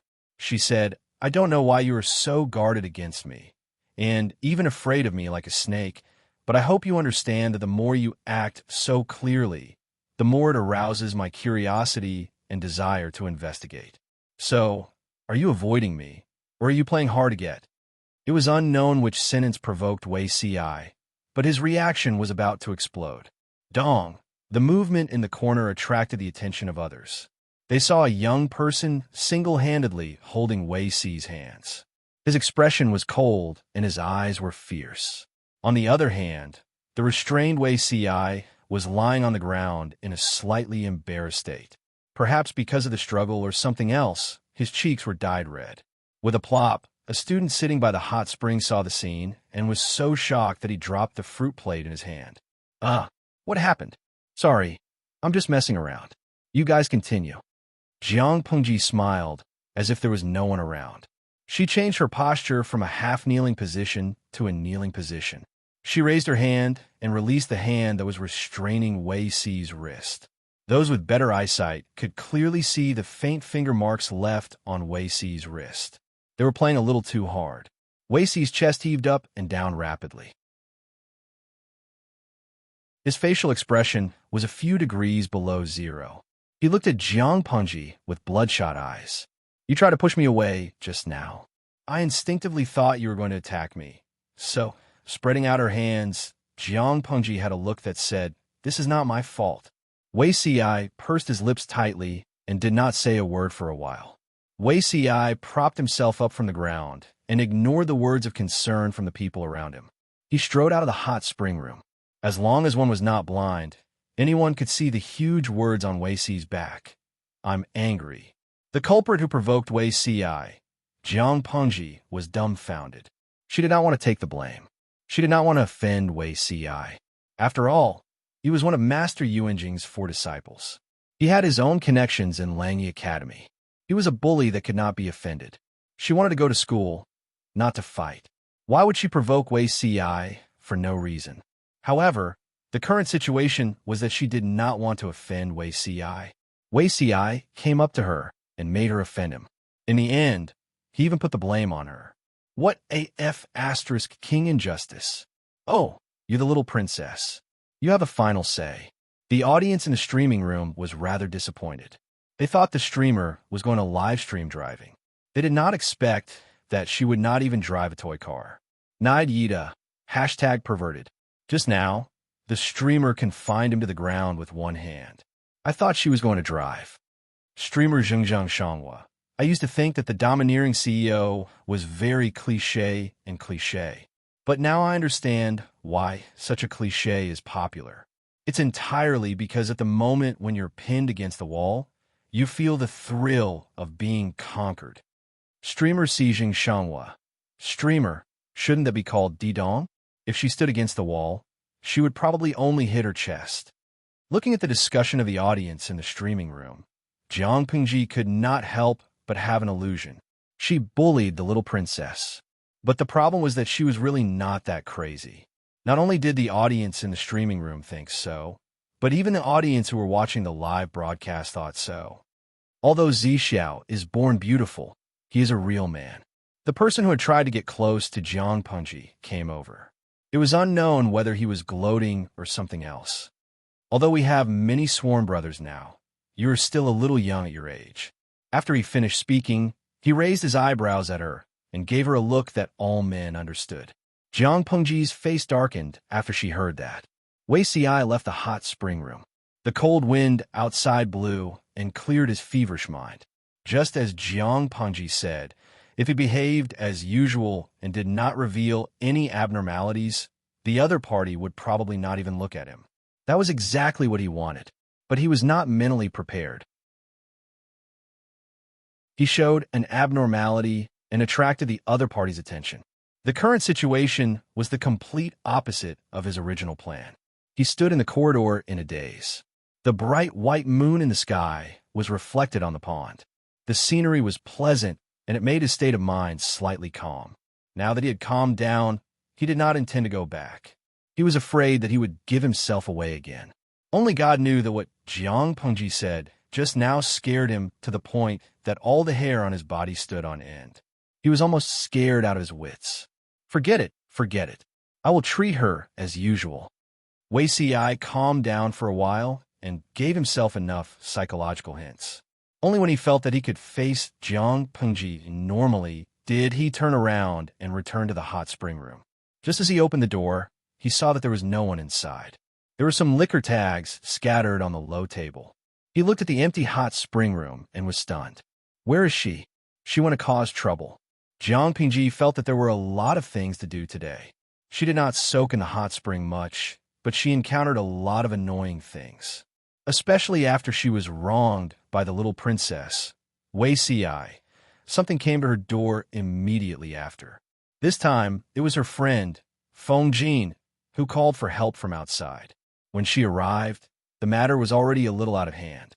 Feng Jin, who was originally elegant and graceful, looked angry. His face was covered with bruises.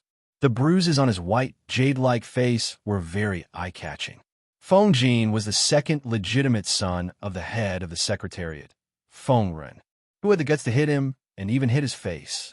Jiang Pengji saw that not only was Feng Jin's face injured, but his arm was also cut by a knife. Half of his arm was almost dyed red. She was furious.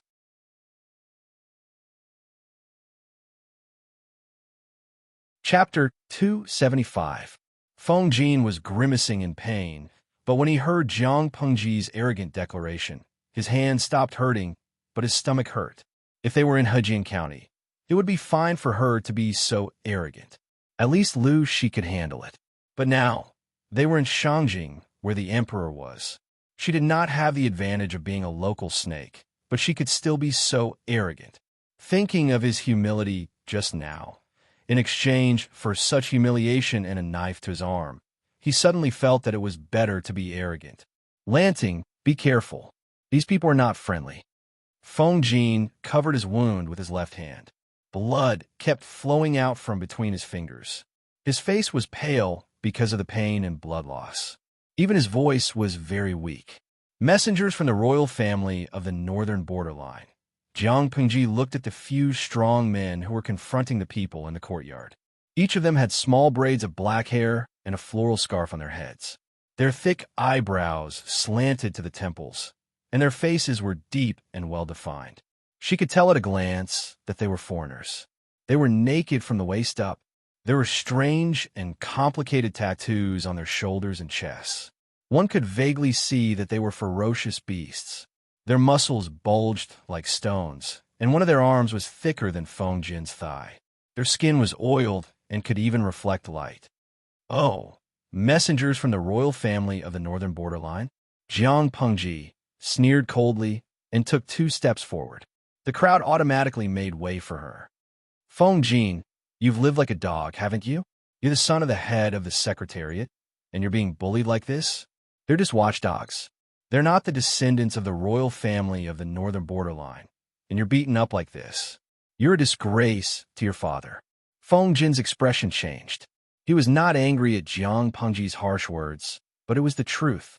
The son of the head of the Secretariat was beaten up in the hot spring house under Prince Changshuo's name, and his important right arm was also injured. Because of this injury, it was very likely that he would not be able to participate in the assessment in a few days. Who are you calling watchdogs? Jiang Pengji stood in front of Feng Jin and looked at the person who spoke. Some of the other students were watching, and some wanted to go forward to help, but they did not bring any weapons. Just by comparing their size, how could they be a match for the strong men who were holding knives? Feng Jin was the unluckiest. Not only did he hurt his arm, but he was also slapped in the face. The rest of them had messy clothes and occasional scratches. TSK, he's scolding the dog that stole his sister-in-law. It was as if Jiang Pengji had eaten gunpowder. She was in a bad mood. Now that someone was asking for a beating in front of her, she naturally rebuked him without holding back. Don't people in the North borderline have different levels? Apart from the royal family, everyone else was second-class trash. Calling you watchdogs is a compliment to show the friendship between our two countries. Feng Jin had never seen such a shrewish Jiang Pengji. He was so shocked that he forgot about the pain. Those rough men were also choked by Jiang Pengji's scolding. The leader looked fierce, but he was not good with words. They felt that those scholars were weak and only knew how to mutter. Their legs, added together, were not even as thick as one of their arms. It was a sensitive period. Even if they humiliated these people, the Dongqing royal family would not do anything to them. Oh, who did you say had an affair with sister-in-law? A trace of panic flashed across the leader's face. He took a step forward with his knife and instantly closed the distance between him and Jiang Pengji. He threatened her fiercely. Jiang Pengji laughed and grinned, showing her white teeth. You also stole your father's concubine. Feng Jin knew that Jiang Pengji would not speak without a reason. What she said was probably true. Otherwise, the strong man would not have reacted so fiercely. Suddenly, he could not help but think of the night in the bandits' village, when Jiang Pengji exposed his background. Why you? Which dog hurt you? Jiang Pengji did not care about the strong men in front of her at all. If they were not happy, she would fight. She would not lose in an argument, let alone in a fight. Lanting, Dongqing is a land of etiquette. Feng Jin secretly smiled bitterly. Oh yes, the one who hit me was the one with the green headscarf. He felt that Jiang Pengji's words were very cool, but he also had to pay attention to the influence between the two countries. However, his friend was willing to stand up for him, so he could not refuse her kindness. Speak the human language to people, because people can understand the human language. Speak the dog language to dogs, because dogs can't understand the human language. Look, if you speak the human language to them, they can't understand. But if I speak to them like that, can't they understand? Jiang Pengji snorted. When dealing with foreign friends, you should change accordingly and actively eliminate the language barrier. That is the correct way of diplomacy. Everyone knew that Jiang Pengji was bullshitting, but some people felt that they had been brainwashed. This kind of fallacious reasoning seemed to be quite interesting. The strong men from the northern borderline were there to pick a fight. Originally, they were quite happy to bully the weak scholars, but when they met Jiang Pengji, who was so eloquent, they suddenly became angry. If they could not win in an argument, then they would fight. Anyway, it would be fine as long as no one died. Dongqing had been emphasizing culture and restraining martial arts for many years.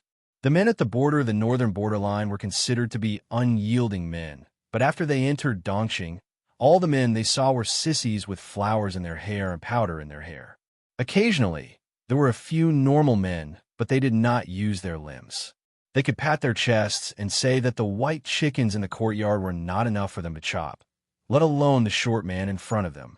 As it turned out, they seemed to have met a fake sissy, but a real Hercules. Bang! Jiang Pengji's body was thin and small, so she had the advantage of dexterity. Her strength and appearance had nothing to do with each other. They thought they could take her down with a raise of their hands, but they did not expect her to be more slippery than a loach. She snatched the blade from one of the men's hands with her bare hands and pinched the man's wrist with 2 fingers. Not only did she force the man to let go of the blade, but at the same time, she turned around and got close to the man's chest. She pulled the man's body forward, and with her other elbow, she struck the man's Adam's apple. In a flash, she caught the handle of the blade that the man had let go of. At the same time, she twisted her body and kneed the man. Those with sensitive ears could even hear the sound of a sack bursting and liquid splattering. Everyone was speechless. Wait, that position. Feng Jin was so scared that he took a step back. His legs were faintly trembling. Jiang Pengji used the strong man's body as a shield to block the knife that was aimed at her back. She turned her wrist, and the blade turned in another direction. It was as if she had eyes on the back of her head. The blade moved agilely in front of the ambusher's eyes. Suddenly, blood splattered, and it hurt people's eyes. That was not all. After she dropped the shield, her fingers became claws and strangled the man's throat. She pulled him down and threw him to the ground. Not only did his face hit the ground, but the force of Jiang Pengji's fall and the force of Jiang Pengji's fall made his face a bloody mess. It was clearly a dozen strong men ganging up on one person, but looking at the situation on the battlefield, it looked like Jiang Pengji ganging up on a group of people. Feng Ji knew that Jiang Pengji could fight, but he did not know that she could fight to this extent. Those strong men were well-trained warriors of the northern borderline. They were few in number, but on the battlefield, they were like a human head harvester. Tell me, which dog's paw hurt Huayu?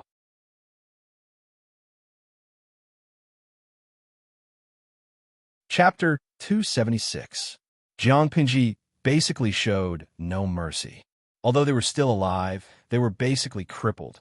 According to the customs of the three tribes of the northern borderline, the fate of these handicapped people was to be abandoned and thrown into the wilderness to fight for their lives with wild beasts. In the northern border, where resources were scarce and the environment was harsh, this was a fate worse than death. Not answering?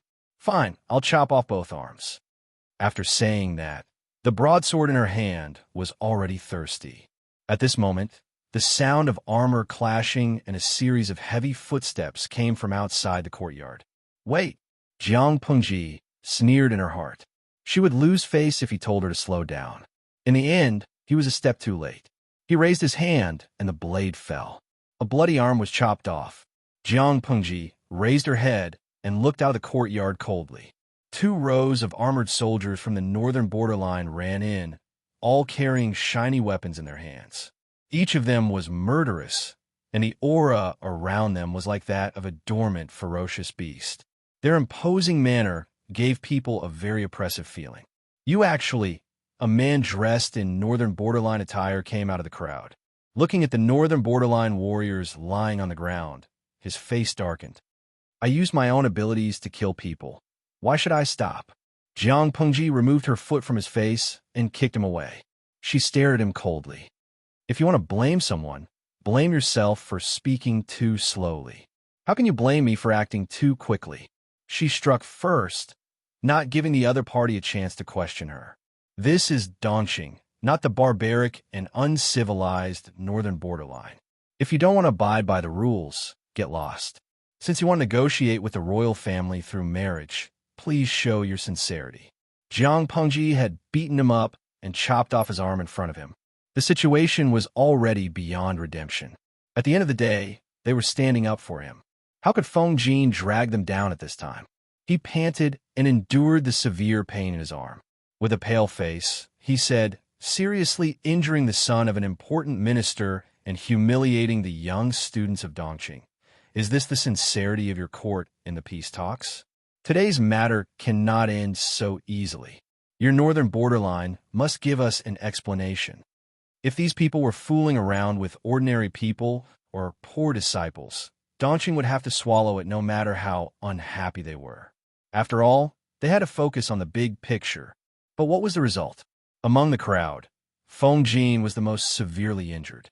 He was the second legitimate son of the Feng family, one of the 4 noble families in Dongqing, and the son of Feng Run, the head of the secretariat.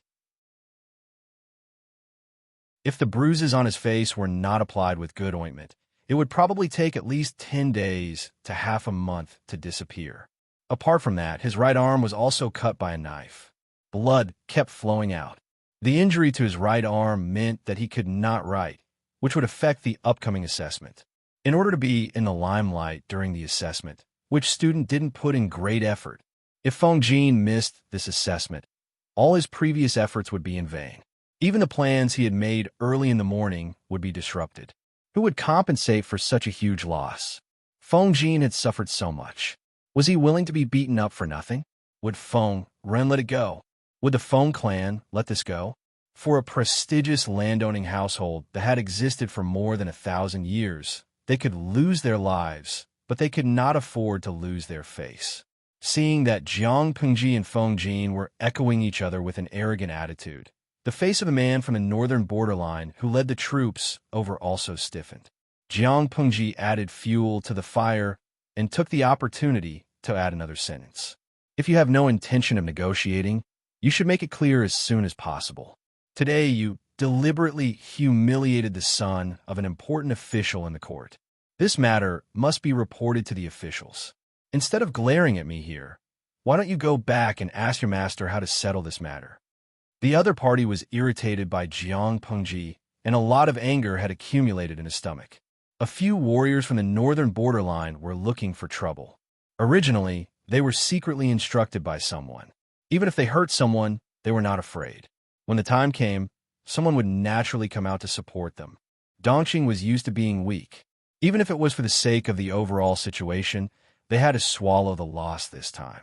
However, they never expected that the warriors from the northern borderline who came to look for trouble would not only bully others, but be pressed to the ground and trampled on.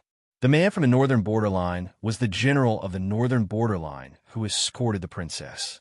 He had some status and prestige among the 3 tribes of the northern borderline.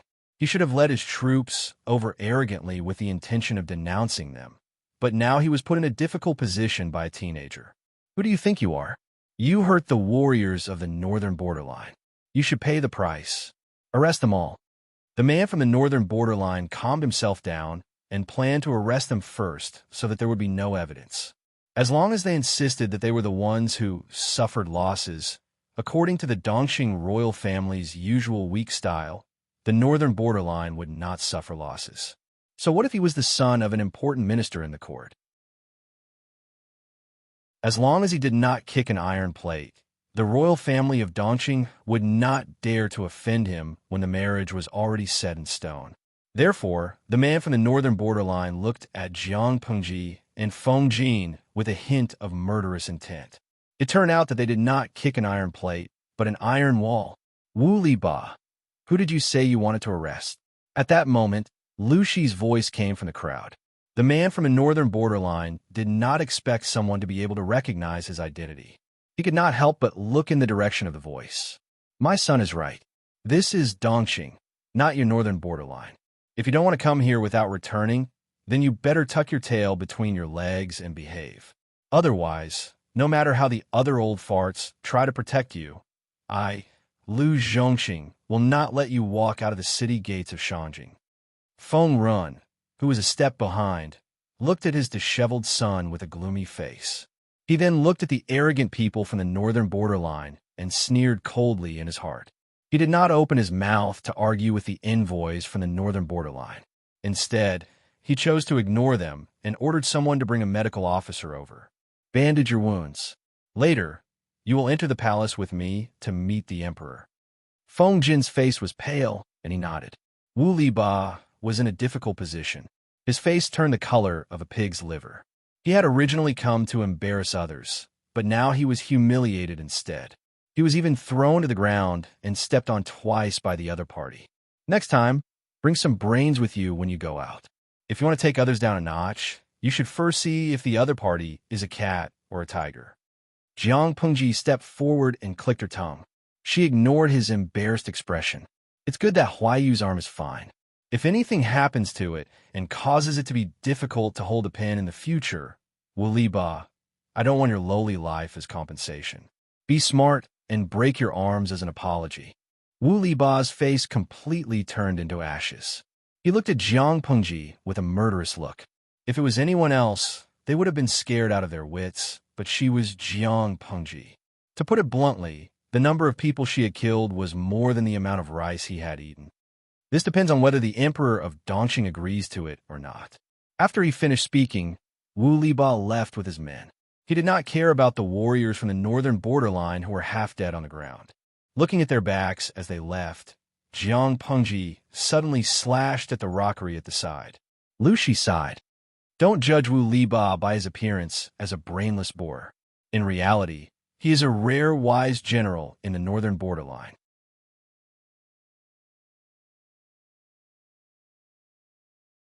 Chapter 277. Jiang Pengji had long foreseen the outcome of Nanqing's defeat, But she did not expect that the news of them asking for reinforcements had only just reached Dongqing. Coincidentally, they bumped into the marriage team of the 3 tribes of the northern borderline. Dongqing would be in trouble.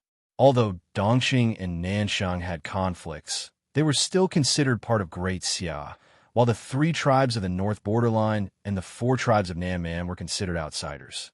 In layman's terms, Dongqing and Nanshan were 2 sons of the same father. Even if they were separated, their bones were still connected. However, the 3 tribes of the north borderline and the 4 tribes of Nanman were foreign enemies who coveted their family property. In order to protect the family property of their ancestors, the 2 countries had to temporarily put aside their grudges and join forces.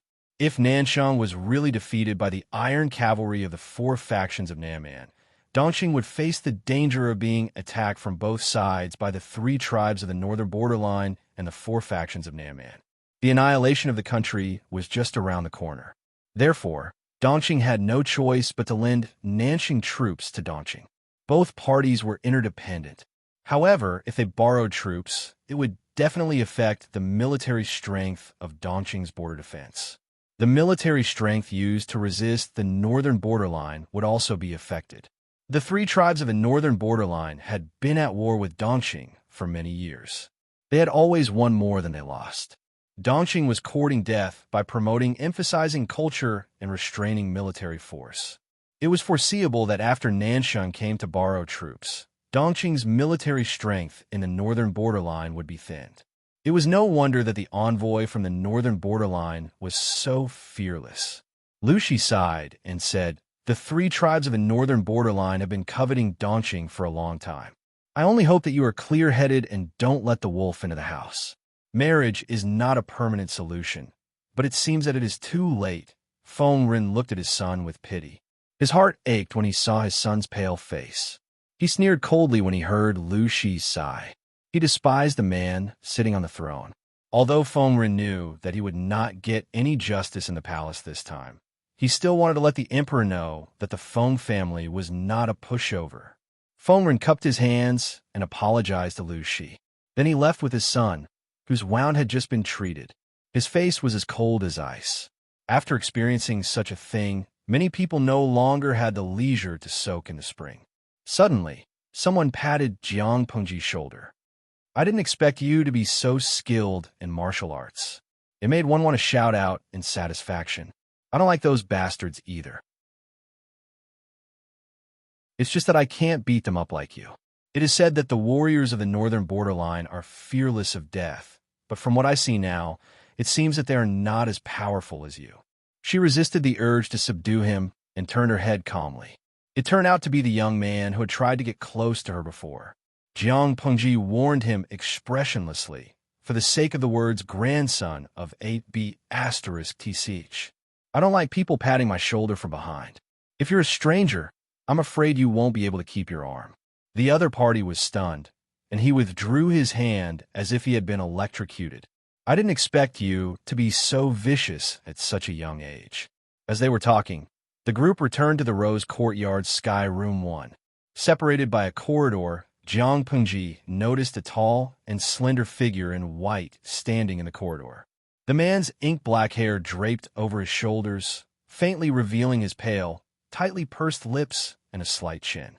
Perhaps he heard the footsteps, but he turned around slightly. His indifferent gaze swept around and fixed on Jiang Pengji. Jiang Pengji had fought with someone, so her clothes were inevitably stained with blood. If she didn't look relaxed, people who didn't know would think that the blood was hers. However, Wei Ci was very clear that this woman was not the one who was at a disadvantage. The blood could only belong to someone else. Thinking of this, Wei Ci moved his gaze away calmly and asked the young man who was familiar with Jiang Pengji. "Xiaoyin, what's going on?" A group of boorish men who claimed to be envoys from the northern borderline were causing trouble in front. A servant from the Feng residence came to Lanting for help. Out of curiosity, I followed them to take a look. I didn't expect those people from the northern borderline to be so arrogant. They bullied Dongqing. How hateful. The young man's voice was filled with resentment, but he immediately resumed his playfulness. "Zixia, let me tell you, Master really took in a good student. She's really good at fighting. A servant from the Feng residence. Wei Xi frowned and glanced at Jiang Pengji, who looked normal. Wei Xi had always known that she was good at fighting. Not to mention a few warriors from the northern borderline. If she had a spear, she could easily kill her way in and out of the enemy's formation more than 10 times. She could take the head of the enemy's general as easily as taking something out her pocket. But he sighed slightly in his heart. It was indeed different. He rarely saw this person show an expression other than indifference.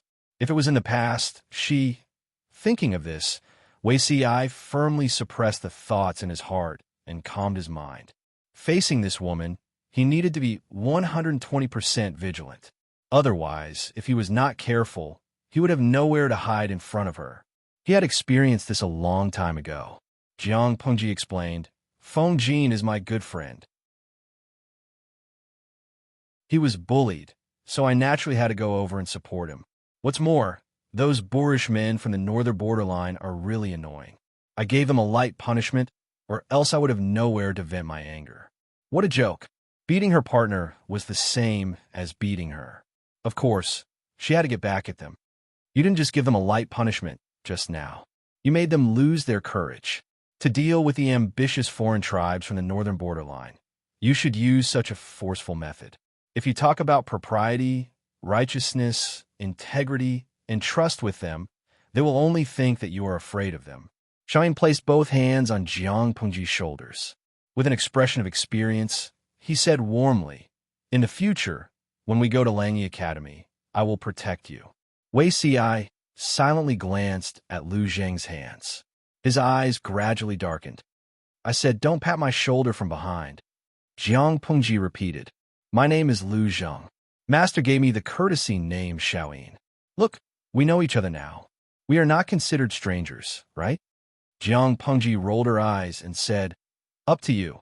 If I dislocate your arm next time, don't ask me to take responsibility." After saying that, Jiang Pengji skillfully shook her shoulders and slid out like a mudfish. Lu Zheng found that the shoulder under his palm had become extremely soft and smooth. Before he could subconsciously grab it, she had already left his palm. He could only stare at his hands in a daze. Then he looked at Jiang Pengji's back and sighed. "You really have good skills." Wei Xi looked at him coldly. His eyelids slightly narrowed as he said, "When martial arts practitioners reach a certain level, they will be highly vigilant of their surroundings. If an unfamiliar aura tries to approach them, it is extremely easy for them to unconsciously capture it. Xiaoyin, be more careful." Lu Zheng was startled. He suddenly realized that Wei Xi was saying that he was stupid.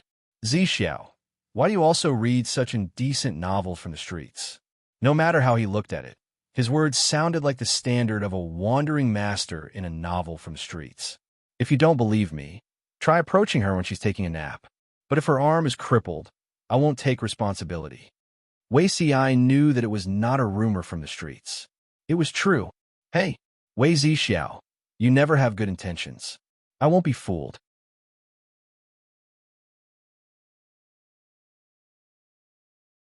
Chapter 278. After returning to the hot spring room, Wei Xi asked the other students in detail to understand the whole story. He sighed and said, "Feng Huayu's fortune never comes in pairs, and misfortune never comes alone. He suffered for someone else for nothing. But it's fortunate that this is the case. Otherwise, tonight's incident would be difficult to resolve. Dongqing is already in a precarious situation. It can't withstand such a shock." Jiang Pengji listened at the side. She raised her eyebrows slightly and asked, "What do you mean?" Wei Xi didn't want to answer. After all, he had some indescribable resistance to this person. He subconsciously didn't want to have too much contact with her. But after a slight hesitation, Wei Xi recalled what Jiang Pengji whispered in his ear when she imprisoned his hands. He didn't want her to pay special attention to him. He could only let go of the grudge in his heart and truly treat her as a very ordinary person. Thus, Wei Xi answered calmly, "If I'm not wrong, these warriors from the northern borderline are planning to cause trouble for the residents of the Count of Jinbei." Lu Zheng, who was at the side, suddenly reacted. "Yes, among the group of people just now. There was indeed a Lang Jun from the residence of the Count of Jinbei. The descendants of the Count of Jinbei have contributed a lot to Dongqing.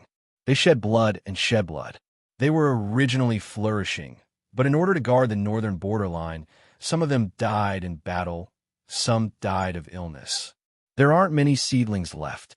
Among the Langjuns today, the reclusive crown prince of Jinbei was also present. The descendants of the Count of Jinbei guarded the northern borderline and took the lives of many northern borderline warriors.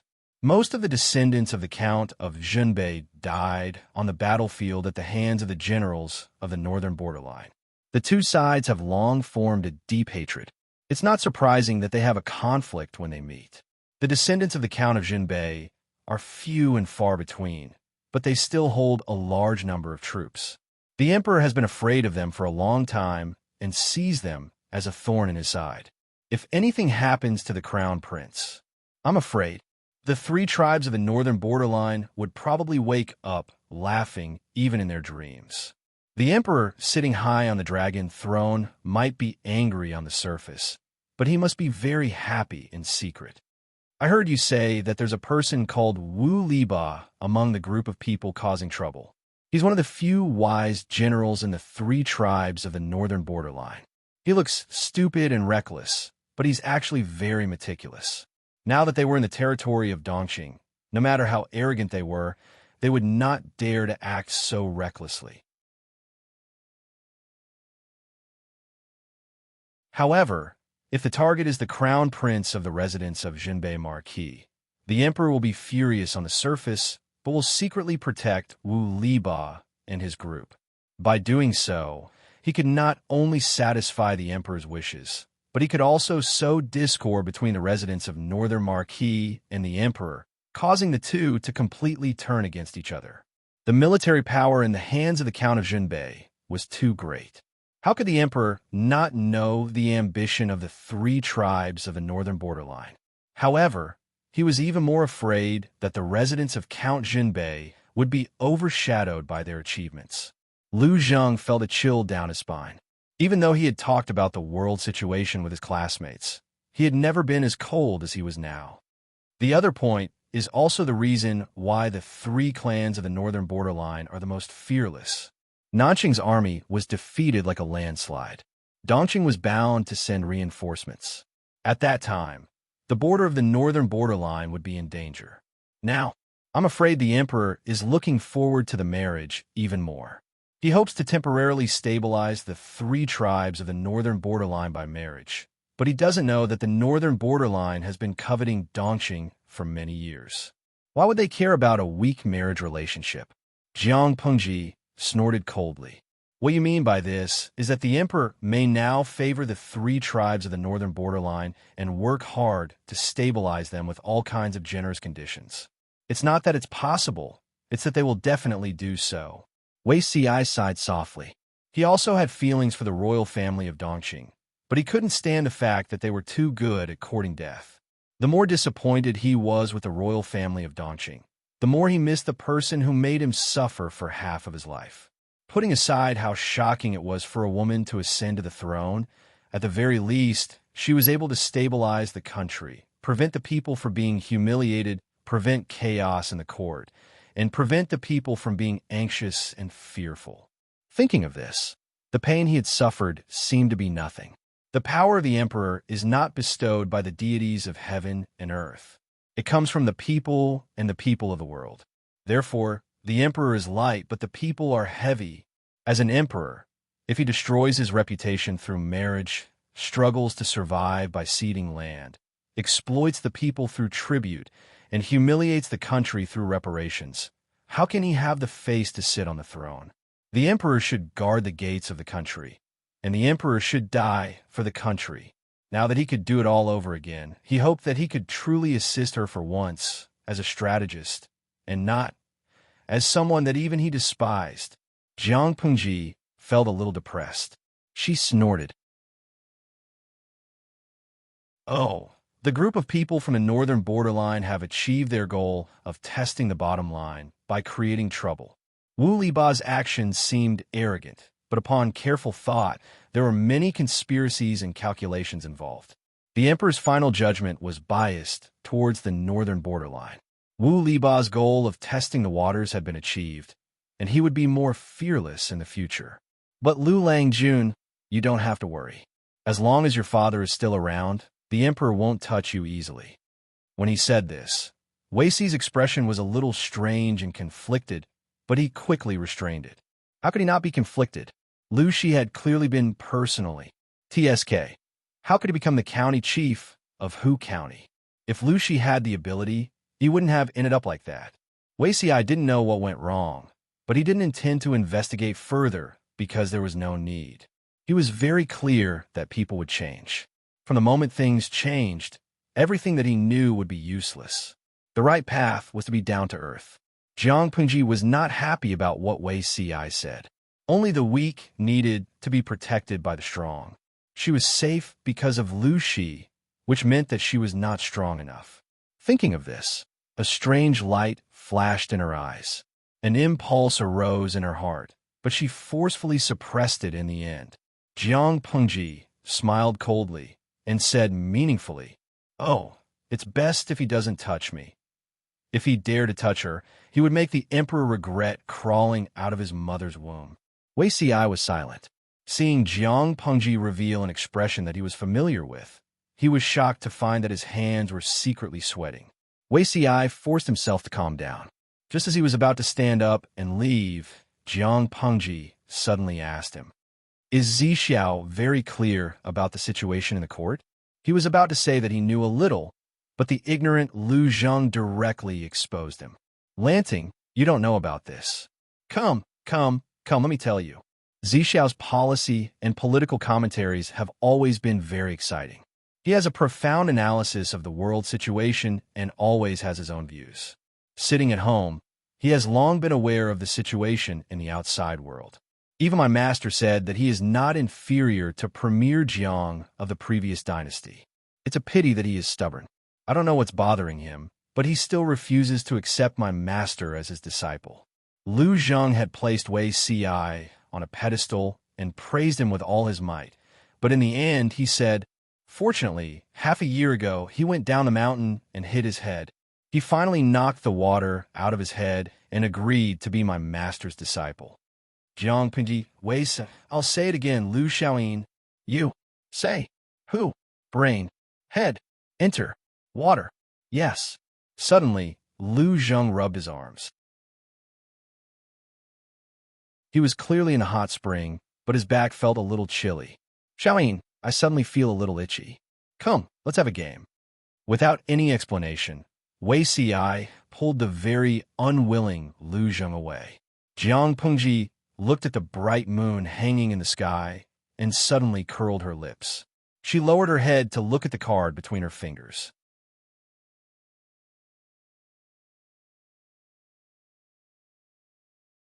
Chapter 279. Feng Ren and his son sat in the speeding carriage. The sound of the wheels was mixed with the bustling noise in the carriage, but it couldn't break the strange silence between the two of them. After a long time, Feng Ren sighed and said calmly, "Does your hand still hurt?" Feng Jin sat upright. His face was abnormally pale, and his lips were slightly blue. The wound on his right arm had been bandaged by the medical officer, but the blood had soaked through most of his sleeves and arms. It hadn't dried up yet, and the strong smell filled the entire carriage. He looked rather pathetic. "It doesn't hurt that much anymore." Feng Jin lowered his eyes and answered. He asked hesitantly, "Father, the emperor." Feng Ren interrupted him and said, "I'm afraid the emperor is determined to unite with the 3 tribes of the northern borderline by marriage to stabilize the war situation at the border. Even a child wouldn't bother to use such a naive scheme, but the emperor can't help him after all." Feng Jin didn't miss a word that his father said. The more he listened, the more nervous he became, as if a small drum was beating intensely in his heart. Did his father mean that he was ready to give up the hopeless Dongqing royal family? "You were a little reckless today. If it weren't for Lu Zhongqing's strong martial arts, you wouldn't have just injured your arm." Feng Ren's voice was a little more pitiful and resentful. After all, it was his son who was injured, and the pain was in his father's heart. Feng Jin lowered his eyes and silently listened to Feng Ren's rebuke. He didn't like to stand out, but today he had a conflict with the warriors of the northern borderline and was even injured by them. Naturally, he had his reasons. If he went forward, he would at most be injured, but if the warriors of the northern borderline pointed their spears at the crown prince of the Count of Jinbei, someone might die. Everyone knew that there were hungry wolves in Dongqing. The Count of Jinbei was the last stronghold of Dongqing in the north. If something happened to the crown prince of the Count of Jinbei, who knew what those people would do? How arrogant would the three tribes of the northern borderline be? Maybe it was because of the family tradition. Feng Jin and Feng Ren usually didn't care who was the emperor. However, Feng Jin was still young and hot-blooded. He could not watch what happened today become the fuse for the downfall of the Count of Jinbei. When the time came, the three tribes of the northern borderline would no longer be able to stop them. They would be able to send their troops south and march straight into the hinterland of Dongqing, causing the people to be plunged into misery and suffering. Therefore, Feng Jin stopped the crown prince of Count Jinbei and went forward to face the provocation of those warriors from the northern borderline. He was defeated and was injured. If he hadn't been quick-witted and asked Jiang Pengji for help, it would have been more than just an arm injury. Thinking of Jiang Pengji, Feng Jin's expression softened a little and he felt a little more warm. At this moment, he somewhat understood what it felt like for a ranger in a common story to be willing to risk his life for the sake of his brother. Feng Ren changed his tone and said somewhat angrily, "However, have you ever thought about what would happen if that brat's martial arts skills aren't good enough, and he gets implicated because of you?" Feng Jin was speechless. He was about to say that Jiang Pengji's martial arts skills were excellent, but Feng Ren did not give him a chance to speak. "Forget it. I owe Lu Zhongqing a favor this time. I'll find a chance to repay him in the future." For a moment, the carriage returned to silence. Feng Ren closed his eyes and could not help but start to think about what to do next. The current royal family of Dongqing was like mud that couldn't be helped. In order to take back the power in the hands of the aristocratic families, that man made even more foolish moves. He secretly supported the influence of his relatives and condoned the power of the eunuchs. He tried to muddy the waters so that he could fish in troubled waters and reap the benefits. What was the result? The struggle between the aristocratic families, the collective group of eunuchs, and the increasingly powerful influence of the relatives became more and more intense. The current emperor had great ambitions, but he did not have the means to control his subordinates. It was originally just a problem of the aristocratic family's power, but now it had become a hidden danger that affected the entire court and the whole of Dongqing. The Feng family had been passed down for more than 1,000 years. What kind of storms and waves had they not seen? Dongqing was just like a big ship that was leaking and in danger of sinking at any time. Now, it was time to retreat bravely and temporarily lay dormant to wait for the general trend of the world. But after a while, Feng Ren already had a plan in his mind. Feng Jin, who was beside him, was still worried. The carriage went straight to Shanyang Palace. The towering palace was like a giant beast lying on the ground. Although it was late at night, the palace lights were not extinguished. If one looked down from above, the brightly lit Shanyang Palace was like a brilliant pearl embedded on the ground. The emperor wanted to sit on the mountain and watch the tigers fight. Every day, he would play with the palace maids and concubines. He was extremely luxurious. Occasionally, when he wanted to have an affair, he would either visit the officials' homes incognito, humiliate the officials' wives, or kidnap women and lock them in the summer palace. The officials in Shangjing were angry, but dared not say anything. In the early years, Feng Ren still had expectations for the emperor. He dared to speak and be angry, but naturally, he was not liked by the emperor. If he was not the leader of the Feng family and the emperor did not dare to touch him, he would have lost his official position and his family would have suffered. "Minister of the Secretariat, what's wrong with you today?" At this time, His Majesty has already gone to bed. Feng Ren smiled coldly. His eyes seemed to be penetrating with cold knives.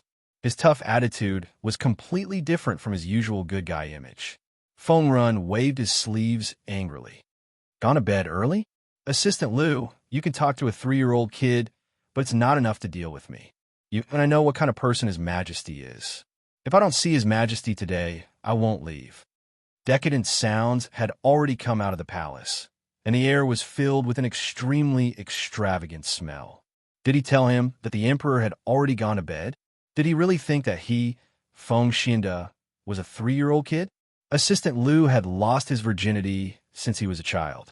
His voice was extremely shrill, and his appearance was neither male nor female. However, he could climb to the position of Assistant Liu in the Shuraba of Shanyang Palace and become a close eunuch trusted by the emperor. He was naturally good at observing people. He smiled awkwardly. Minister of the Secretariat entered the palace late at night. Logically speaking, I should report as soon as possible. However, His Majesty has been working hard for the affairs of the northern borderline recently, and he often gets angry. It's also very difficult for me. Why don't Minister of the Secretariat secretly tell me that if the matter you entered the palace to report is really important, I'll report it for you, even at the risk of being punished by His Majesty? Normally, Feng Ren would definitely be so angry that he would leave when Assistant Liu put him in such a difficult position. He didn't want to argue with the eunuch. But today, he answered with a cold smile, "Resign." Assistant Liu's face changed dramatically. He said, "What happened? How did you make Minister of the Secretariat so angry?" Resignation is not a trivial matter. Once it's said, it's hard to take it back. "Why did you?" Feng Ren said with a cold face. "It seems that His Majesty is really asleep. I won't disturb him. I'll write to His Majesty tomorrow." Assistant Liu didn't dare to stop him. He quickly said that he would go in and report. No matter how stupid he was, he knew that Feng Ren's resignation at this time was tantamount to adding fuel to the fire. Feng Jin secretly looked at the luxurious and exquisite Shanyang Palace, and then looked at the arrogant Assistant Liu. A chill spread in his heart. Feng Ren said coldly with a fake smile, "Then I'll have to trouble Assistant Liu."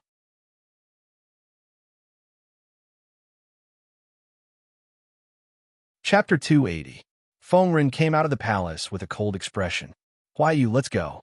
Feng Jin secretly glanced at his father and then listened to the sounds of things being smashed and the terrified screams of the palace maids.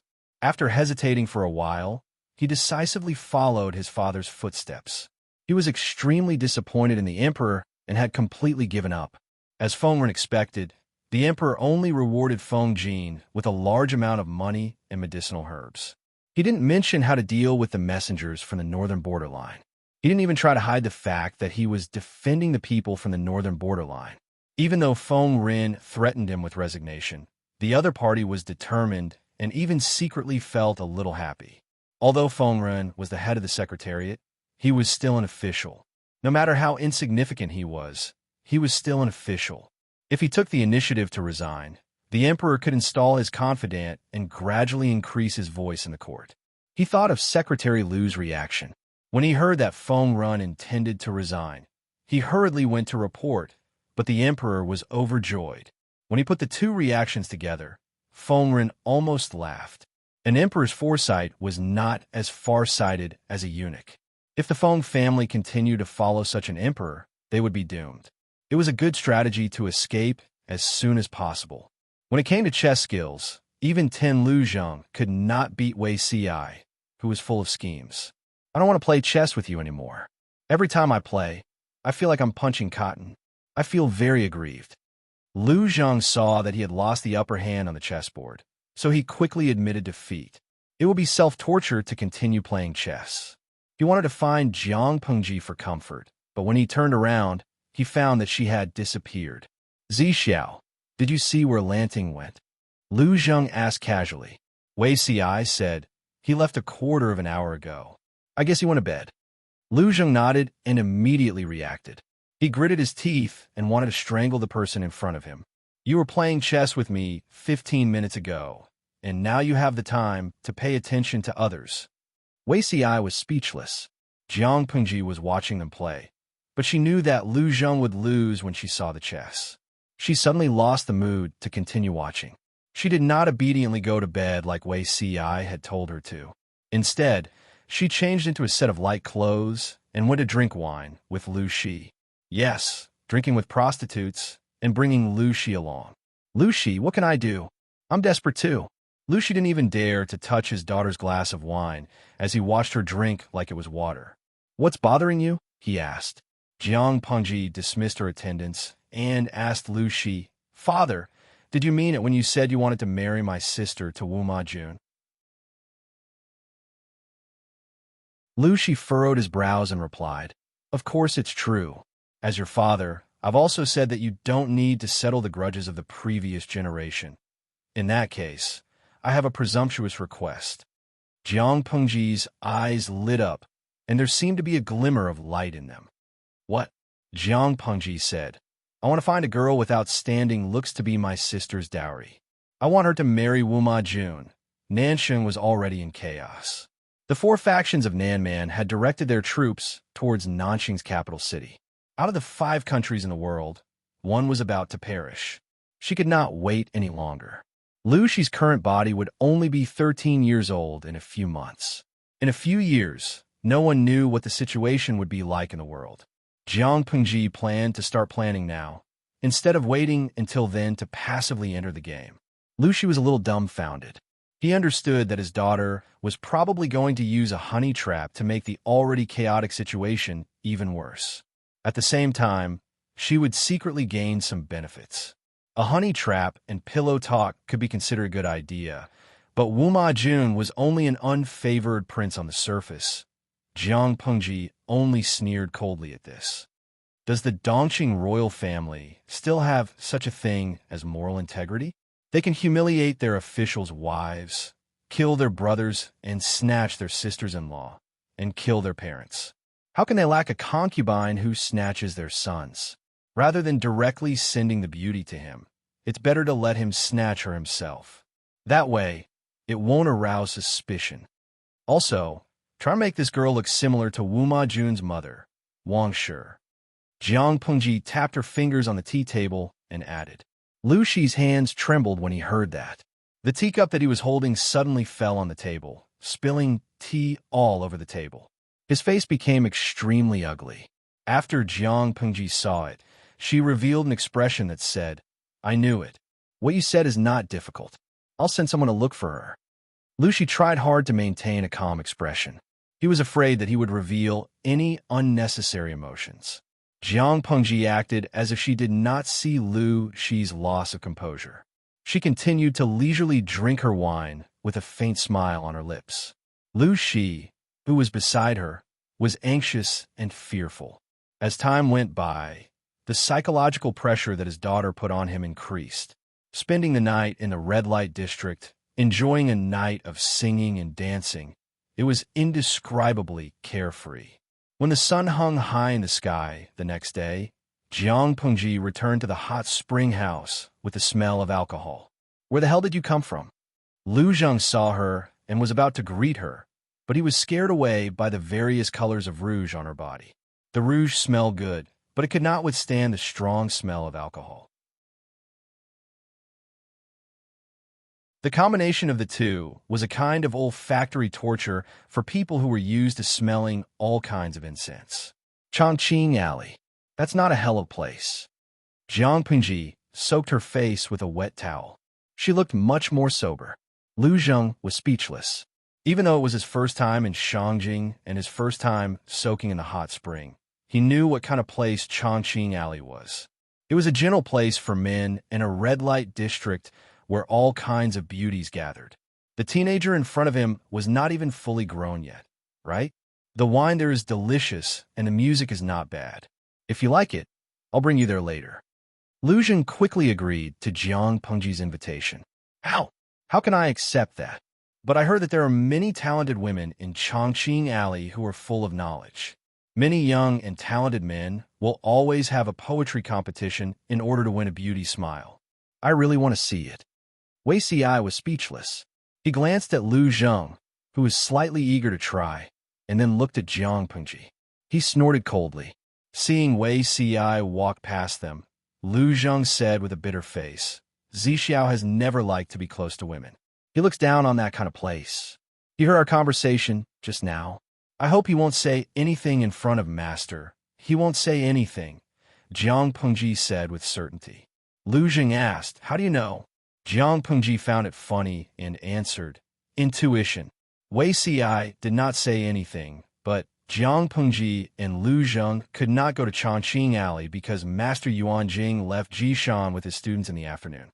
Seeing that, Lu Shi felt that soaking in the hot spring was boring, so he took Jiang Pengji and hitched a ride with them. They went down the mountain together. When they arrived at the city gate, they were still talking and laughing when a piece of shocking news came.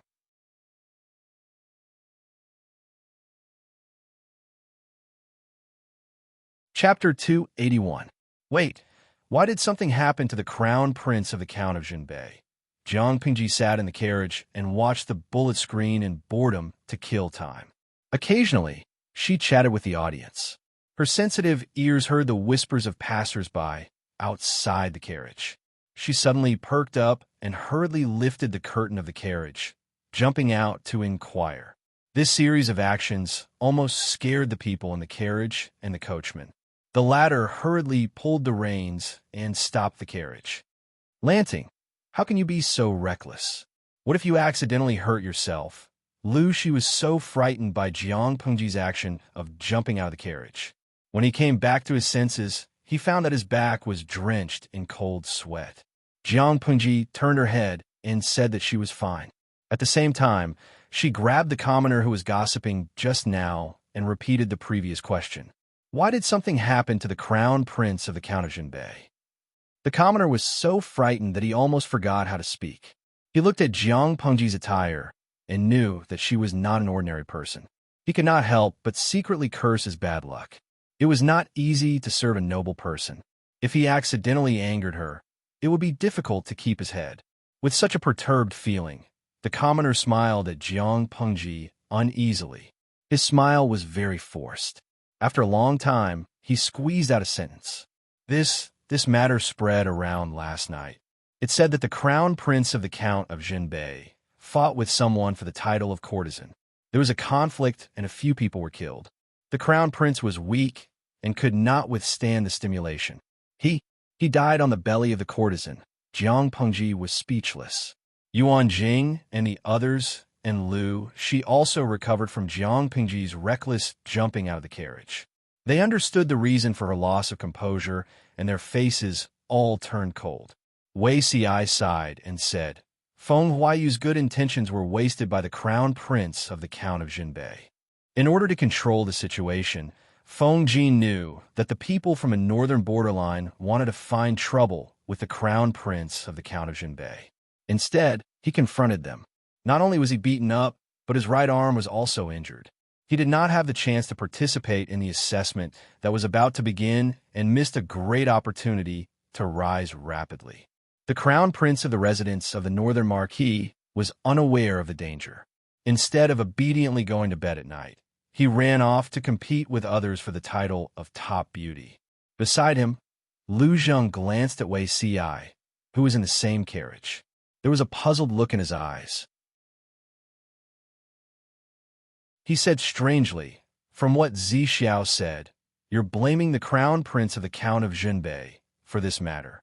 Could it be that there's nothing fishy about the northern borderline?" Wei Ci smiled and said, "You may not know this, but this crown prince of the Count of Jinbei was originally the son of a concubine and was not favored. However, the bloodline of the Count of Jinbei was declining. Most of the young men died on the battlefield, and the crown prince who had been established before died at a young age, not even leaving behind an heir. As a result, the position of the crown prince of the residents of Northern Marquis was given to the son of that concubine. It was impossible for a bastard son to be made a crown prince in an ordinary family. However, this bastard was already the only child, and the residents of Count Jinbei had no choice. Not only that, this bastard son was congenitally deficient. He had some defects since he was born in his mother's womb, and he was prone to illness. The Count of Jinbei regarded him as a fragile porcelain doll, and he did not even dare to speak loudly. They spoiled him to the extreme and gradually raised him to be blindly arrogant and foppish. Perhaps there are traces of the northern borderline in this, but this crown prince is courting death. There's no doubt about that. If he was smarter, he would have known to behave himself when Feng Huayu helped him avoid the disaster. Why would he fight for the title of courtesan belle then? Wei Xi said with a cold expression. He did not care at all what kind of crisis the death of the crown prince would bring to Dongqing. On the other side, Jiang Pengji asked about the details in detail. The commoner did not know any of this, and he immediately put on a bitter face. Lang Jun, I'm just here to join in the fun. I heard about this from other people's idle chatter. How would I know what those big shots said and did? Even if you ask me, I can't answer. Jiang Pengji looked at the commoner and sighed in disappointment. She turned around and returned to the carriage.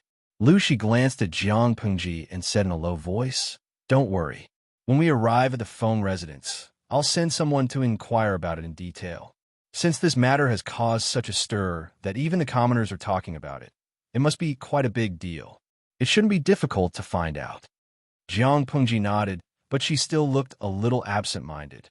Lu Shi and his son temporarily stayed at the Feng residence, while Master Yuan Jing and his students stayed at another residence on the other side of Shangjing. The two groups of people did not go the same way. Once they entered the city, they naturally separated. Lu Shi asked about the place where Master Yuan Jing and his people were staying. He politely said that he would bring his son to pay a formal visit to Master Yuan Jing after the matter was settled. After all, he was his daughter's teacher in the future, and basic respect was still necessary. Master Yuan Jing did not care about these customs. He said to Wei Ci, now that the situation is tense, Shangjing is in a state of panic. I don't know what the northern borderline bandits will do. Send County Chief Lu on my behalf so that I can be at ease. Wei Ci's expression did not change. He nodded and agreed, but he did not agree with it. As long as Lu Shi was with Lu Shi, whoever came to cause trouble would be courting death. Why would he need to escort them? They drove to the Feng residence in a low-key manner and did not encounter any accidents. Suka had been waiting at the door since he received news that Jiang Pengji was coming back. He saw the familiar carriage from afar and finally let out a long sigh of relief. He did not know why, but he felt that he could not let his Lang Jun out of his sight. Otherwise, she would cause trouble. However, when he went forward, the first person to get out of the carriage was an unfamiliar face. Wei Ci was speechless. Suka looked puzzled, and a hint of surprise flashed in his eyes. If Wei Ci was not wearing a scholar's robe and was dressed as a man, he would have thought that he was a girl just by looking at his face. After Wei Ci got out of the carriage, Jiang Pengji followed. Suka could still smell the faint fragrance of wine on her. Xiao Yu, many things happened last night for you to not go to Jishan. You did not go, and you miss a lot of good things. Suka looked like he had nothing left to live for. He knew that if he let his Lang Jun run around, he would definitely run into some messy things. Before he could calm down, he heard the sound of jade beads falling on a plate. It made his scalp tingle. Su, Xiao Yu? Wei Ci's eyes fell on Suka. He murmured softly with some doubts. His voice, which was neither too soft nor too loud, fell into the ears of others. It was like a bunch of feathers gently tickling the sensitive earlobes. It made people have goosebumps, and they could not help but blush. Well, Suka blushed. Jiang Pengji was speechless. She did not expect Suku to have a problem with his voice. Do you know me?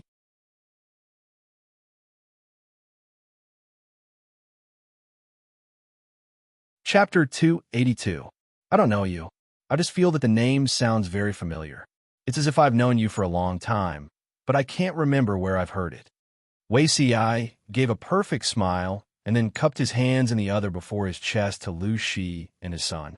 He said in a neither servile nor overbearing manner, County Chief Lu and Lang Jun have safely arrived at the Feng residence.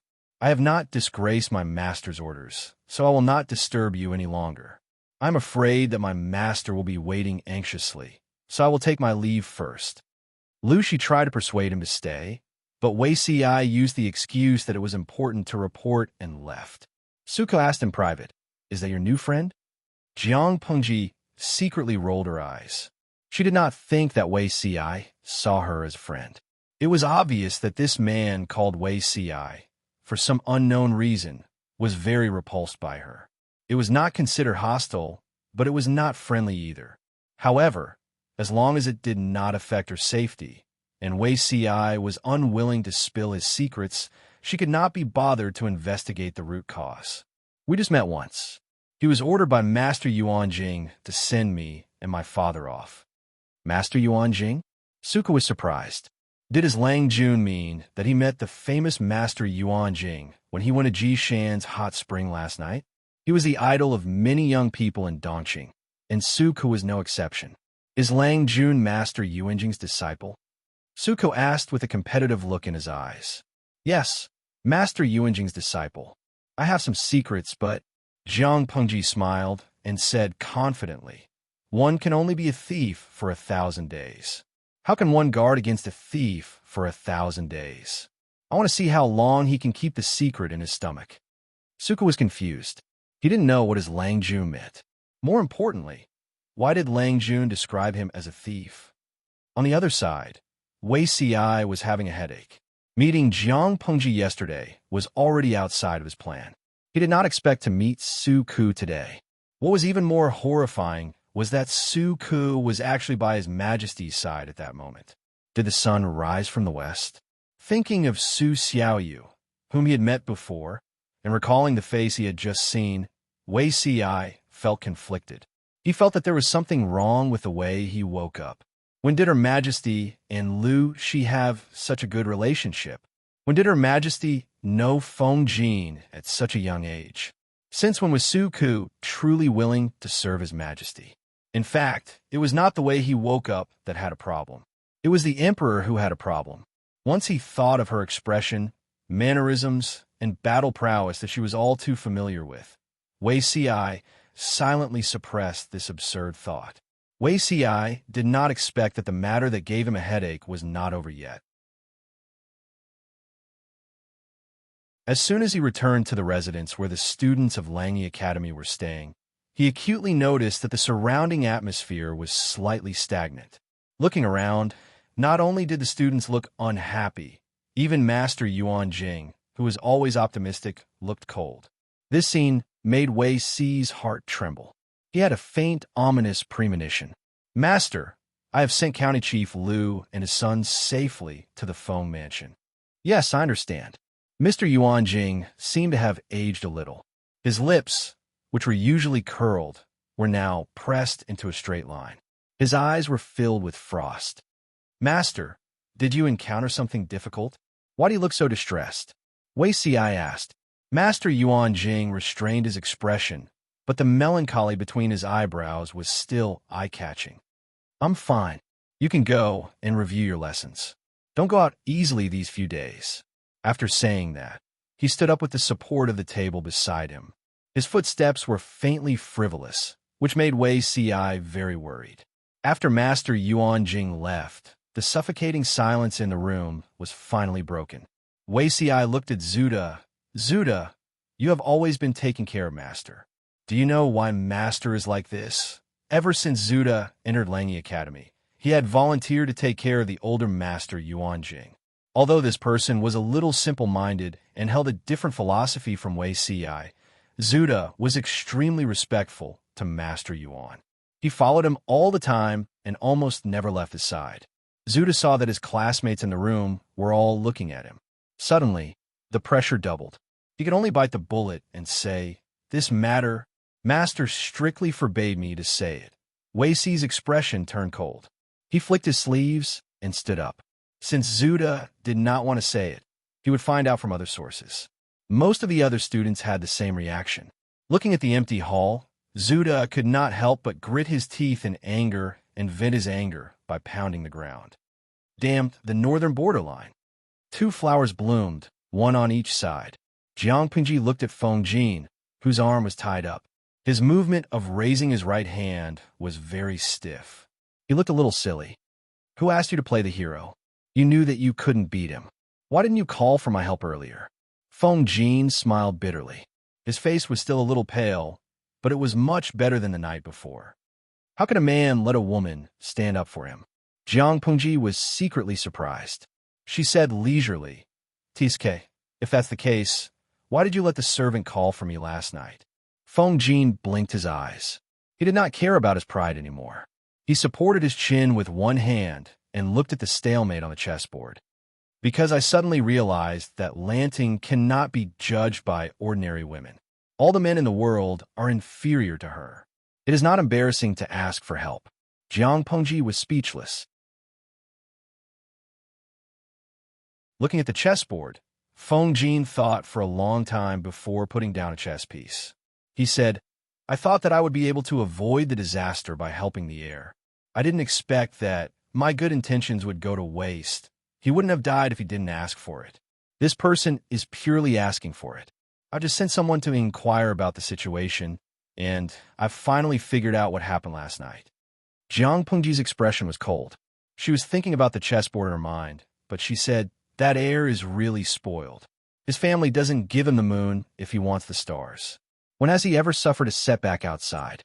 He knew that the people who competed with him for the title of courtesan belle were from the northern borderline, but he did not back down after being reminded. Instead, he was fearless and even provoked them on purpose. He ordered his servants to beat them up. In the end, the heir of the Count of Junbei won the beauty. He won a great victory. Several people who competed with him for the title of courtesan belle were beaten to death. Beating people to death was a small matter. Among those who were beaten to death, one of them had a high status in the northern borderline. That was a headache. Now the northern borderline was unwilling to let go of this matter. They wanted an explanation from Dongqing. According to Feng Jin's experience, the emperor was now biased towards the northern borderline. As long as it did not endanger his throne, they could consider any conditions. At that moment, Lu Shi brought back terrible news. They had found a scapegoat. Coincidentally, it was someone Jiang Pengji knew, which was beyond everyone's expectation. It turned out to be Han Yu, one of Master Yuanjing's disciples. How did Han Yu get involved in this matter? Although Jiang Pengji was smart, she still could not figure it out. It had nothing to do with Han Yu. Even if they wanted to find a scapegoat, they couldn't just randomly find one.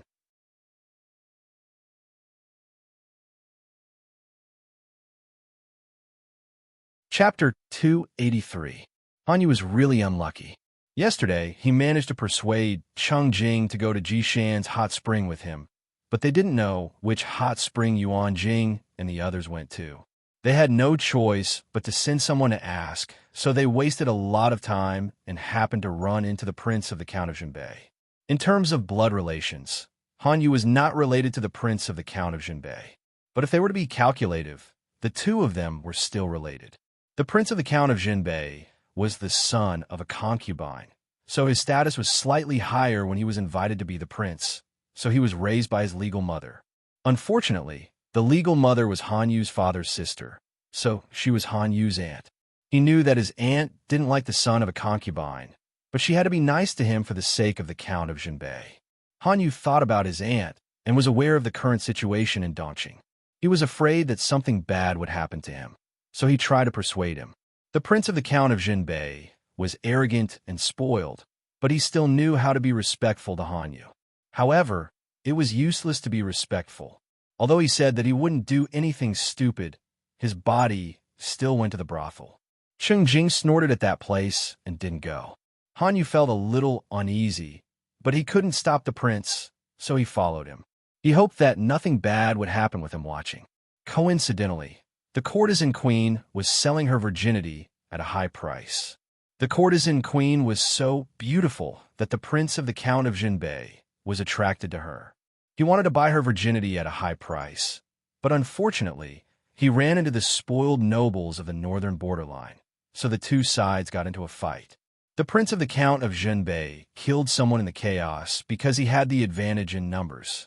Han Yu tried to stop him, but he was accidentally injured. It didn't matter if he was accidentally injured or not. What mattered was that the prince of the Count of Junbei died in the belly of the courtesan queen, but the northern borderline didn't want to let go.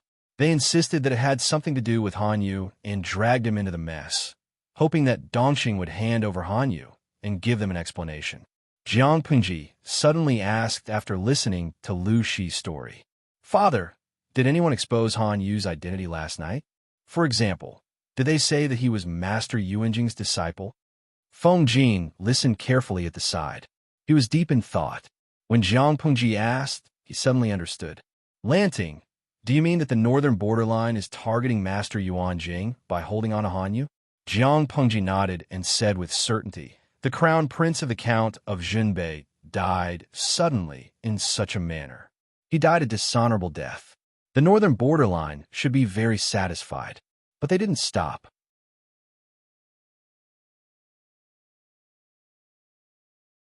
Instead, they pushed Hanyu to the teeth of the storm and made things difficult for him. Of course, they have other plans.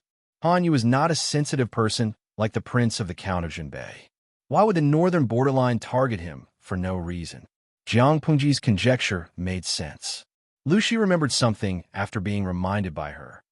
Mr. Yuan Jing had a war of words with the barbarians of the 3 tribes of the northern borderline. He argued for what was right and took back the 3 cities. The peace envoy sent by the northern borderline was called Wu Liser. He was one of the few barbarians who liked to read. It was just that this person was obstinate and self-opinionated. He had no respect for anyone.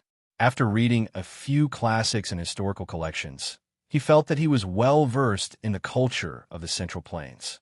He was the one who suggested that the royal court of the northern borderline negotiate with Dongqing. He offered 3 more cities, surrender, and annual tribute coins. He was not good at learning and was blindly arrogant. He gambled with Mr. Yuan Jing and lost the 3 cities. He was so angry that he died. When Jiang Pengji heard the name Wu Liser, she suddenly thought of the barbarian general Wu Liba, whom she had met before. Lucy seemed to see the doubt in her eyes. He suddenly smiled. Wu Liser is Wu Liba's uncle.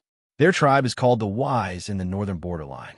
They serve the royal court as strategists or generals. In the northern borderline, people eat raw meat and drink blood.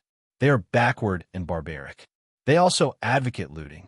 Few people have brains. When Dongqing was founded, they didn't take them seriously.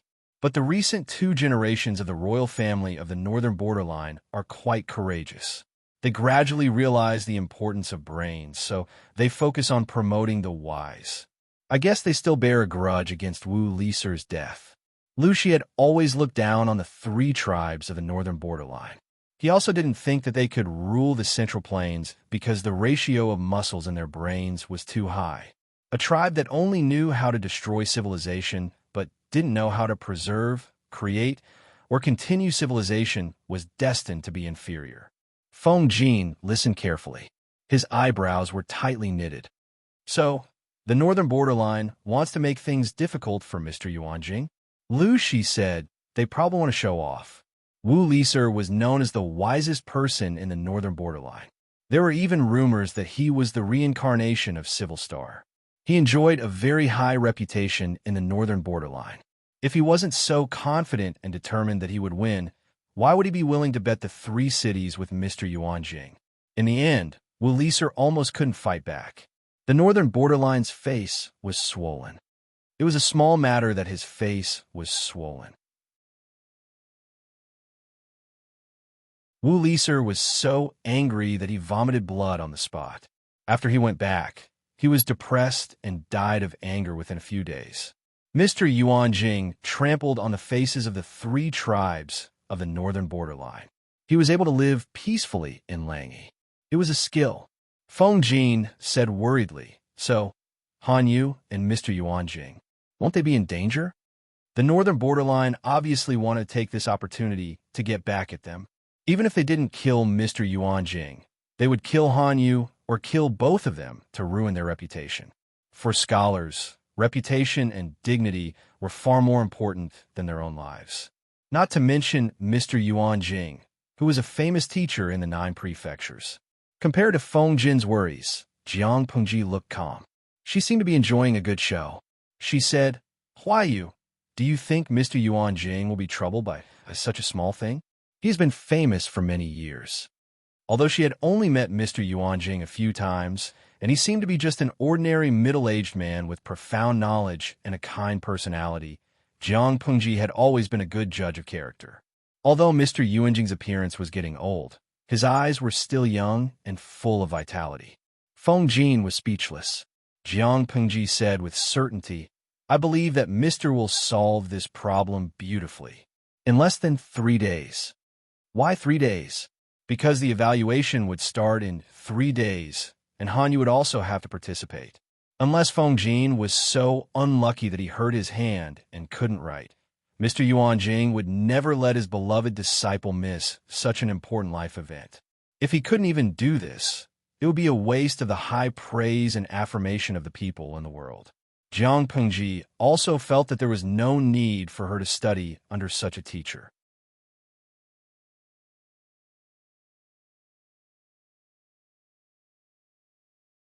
Chapter 284. Master Yuanjing looked at the koi fish swimming in the pond in the courtyard and said with a gentle expression, "It's good that you're back." Hanyu was fine, but he was a little nervous. "I'm an unfilial disciple. I got you involved in this and almost ruined your reputation." Seeing Hanyu kneeling on the ground, Master Yuanjing laughed. "Get up. You've never been so obedient before." Hanyu was anxious. He didn't know what his master would give him in exchange for his safety from the northern borderline. It would be terrible if this incident was exaggerated and people said that Master Yuanjing secretly colluded with the northern borderline. "It's okay. The letter I wrote will not be used against you. Why are you being so careful?" Hanyu was relieved to hear that. Master Yuanjing waved at him and said, "Come closer to me." Hanyu did as he was told and moved closer. Master Yuanjing raised his right hand and pinched Hanyu's face. It hurt a little. After a long time, Master Yuanjing showed a complicated expression. Hanyu didn't know whether it was joy or worry. "You may leave. If there's nothing else, call Zixiao over." Master Yuanjing let go of his hand and turned to feed the koi fish in the pond without looking at Hanyu. Hanyu had never seen Master Yuanjing like this. He was anxious, but he still went to call Wei Si. "You're different." He didn't expect Wei Si to say that as soon as they met. "What's different?" Hanyu felt creeped out by Wei Si's stare. "Nothing." Wei Si lowered his eyes and frowned. "Since my master asked me to go, I shouldn't keep him waiting." Wei Si sighed in his heart and left the confused Hanyu. The dark clouds in his heart gradually dispersed. Hanyu was puzzled. Why are they all so strange? The world is so big and full of strange things. The same person can change so much in just a few days. I feel like I've lived for decades in vain. Master Yuanjing noticed Wei Si as soon as he approached. He said with emotion, "Zixiao, do you think this disaster is a blessing or a curse?" Wei Si said, "For Dongqing, it's a disaster, not a blessing. For Wenbin, it's a blessing, not a curse." The accidental death of the Crown Prince of Jinbei Marquis was completely out of Wei Si's expectations. He did not need to think to know that after this fuse was lit, Dongqing's situation in the next few years would be very grim. The pace of the chaotic world coming was much earlier than he remembered. Fortune and misfortune go hand in hand. Dongqing was unlucky, but Hanyu was lucky. Wei Si had left Dongqing a long time ago, but he had kept in touch with his classmates through letters, so he more or less knew what had happened to them. Hanyu bore the misfortune of having his entire family wiped out. Based on his physiognomy alone, he was lacking in fortune. The inner courtyard had a calamity of love, and the palace of husband and wife was in decline. Because of the calamity of women, he was destined to die prematurely in his prime. In fact, it was true. When Hanyu was middle-aged, his wife's family rebelled against him and was quelled. After the incident was exposed, he wrote a confession letter and committed suicide by swallowing gold. Wei Si had learned from Master Yuanjing and was quite accomplished in reading people's faces. Naturally, he could see the changes in Hanyu's facial features. Master Yuanjing smiled and said, "From the looks of it, Lu Shi is indeed the destined one." Wei Si said in a soft but firm voice, "She is." Master Yuanjing was gratified at first, but then he showed a complicated expression. She is still an unpolished jade. Although Lu Zhongqing has been guiding her, the effect is minimal. She is cruel and ruthless. If she doesn't change, I'm afraid she can't be a wise ruler. Wei Si was silent. Could he say that Her Majesty had restrained herself a lot? She was not a wise ruler. She was not even close to being a wise ruler. The history books were mixed. Some people praised her for being open-minded, while others slandered her for being tyrannical. The former was debatable, while the latter was notorious. Master Yuan Jing tilted his head and seemed to be thinking.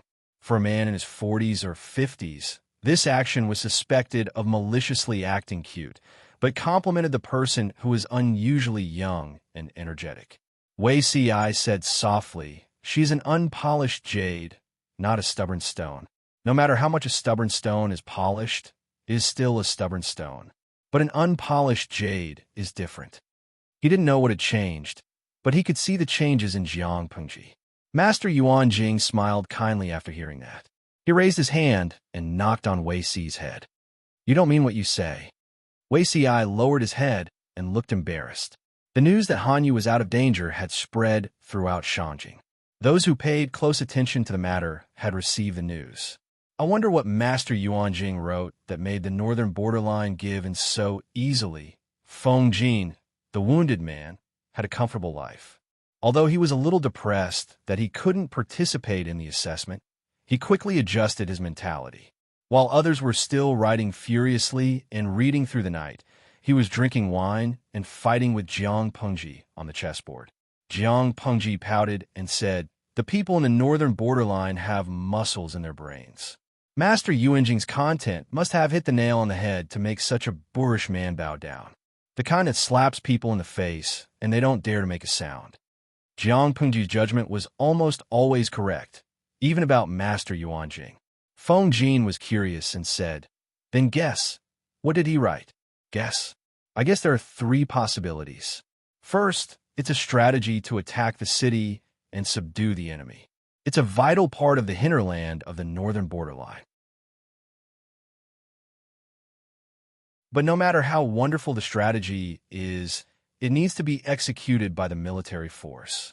If Master Yuan Jing presents a strategy to subdue the enemy in the northern borderline, it's mainly a deterrent. It's a silent message. Did you see that? Such a strategy can kill you. If Dongqing can't handle it, I can rely on a country that can kill you." Feng Jin was amused by Jiang Pengji's vivid simulation. He almost choked on his breath. Jiang Pengji mumbled, "Second, maybe it's a secret of the northern borderline."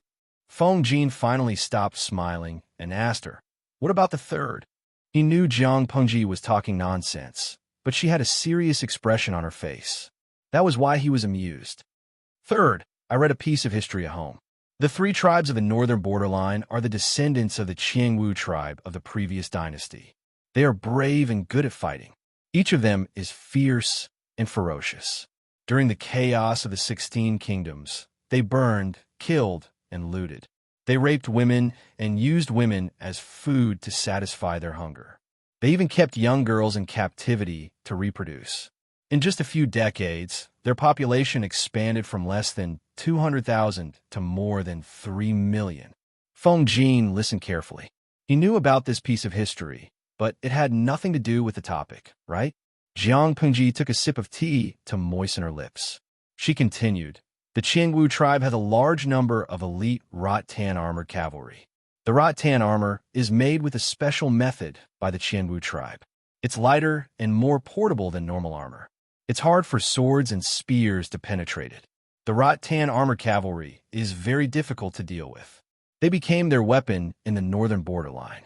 In the end, they even wanted to use the power of the rattan armored cavalry to conquer the Central Plains.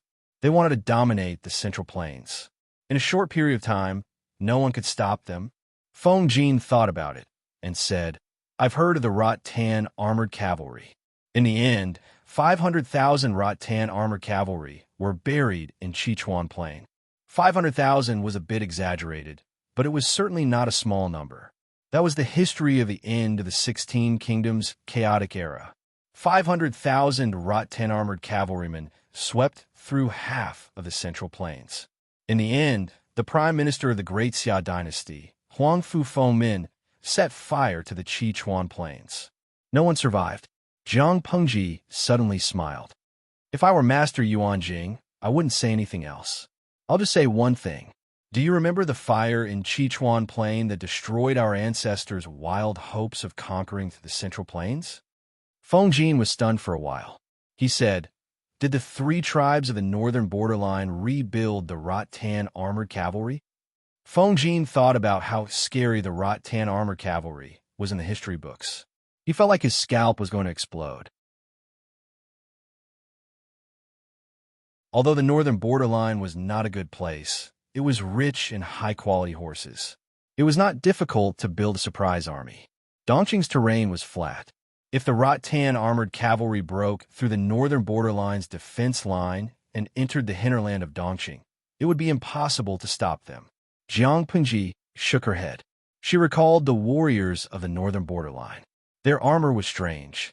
She could not figure out what the problem was. She went back and flipped through the books that Cheng Cheng had collected. When she saw the history of Sichuan Plain, she remembered. Jiang Pengji said, "The Rattan armored cavalry's weakness is too obvious. The Qingwu tribe fell because of it. How could the three tribes of the northern borderline be so stupid?" In fact, according to Jiang Pengji's observation that night, the Rattan armor that the three tribes of the northern borderline created did not seem to be very afraid of fire. If Master Yuan Jing did that, it would at most be a warning to them. "You're too young to play games with me." Feng Jin was speechless.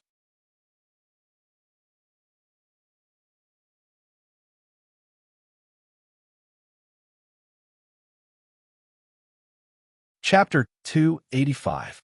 Feng Jin had always thought of himself as the son of an aristocratic family with a good upbringing. He would not do anything rude under normal circumstances. Until he met Jiang Pengji. He coughed until his cheeks turned red.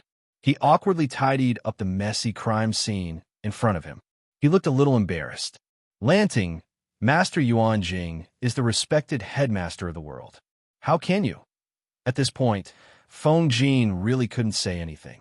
He realized that he couldn't find the right words in his mind. Jiang Pengji pouted and said, "It's just a joke. I'm just saying it in a different way. I'm not trying to slander him. Why are you being so old-fashioned? Maybe if I said this to Master Yuan Jing, he would agree with me." Feng Jin sighed. When it came to reasoning, he really couldn't win against the person in front of him. Master Yuan Jing is broad-minded. He will not argue with a junior like you, Feng Jin said. Because of a severe injury on his hand, he would not be able to write for a while. Unfortunately, he missed the opportunity to participate in the assessment. Therefore, he had been very free recently. Jiang Pengji would ask him to play chess or chat to kill time. She did not want him to think too much. No matter if one was from a poor family or a gentry family, everyone studied hard for many years to rise to the top. Feng Jin did not show it on his face, but he was definitely not that carefree. Feng Jin knew Jiang Pengji's good intentions. "What are you doing?" After a game, Jiang Pengji asked Takshu to prepare a table in the courtyard. A big stack of bamboo paper lay on it. "Writing from memory. I have nothing to do anyway. Your mind is not on the board when I play chess with you. It's boring." Jiang Pengji knelt on a bamboo chair. Takshu lifted her sleeves slightly and helped her grind the ink. Feng Jin felt a little awkward when Jiang Pengji saw through his absent-minded state. He quickly calmed himself down and changed the topic. "Writing from memory? The task that Uncle Liu gave you?" As the general evaluation officer, Liu Shi went to the examination hall early to prepare. To avoid suspicion, he would not come back before the assessment ended. Feng Jin thought that since Liu Shi valued Jiang Pengji so much, he would definitely focus on her studies. It was normal for him to give her some homework. Jiang Pengji said, "No, I'm writing from memory Master Cheng's book collection."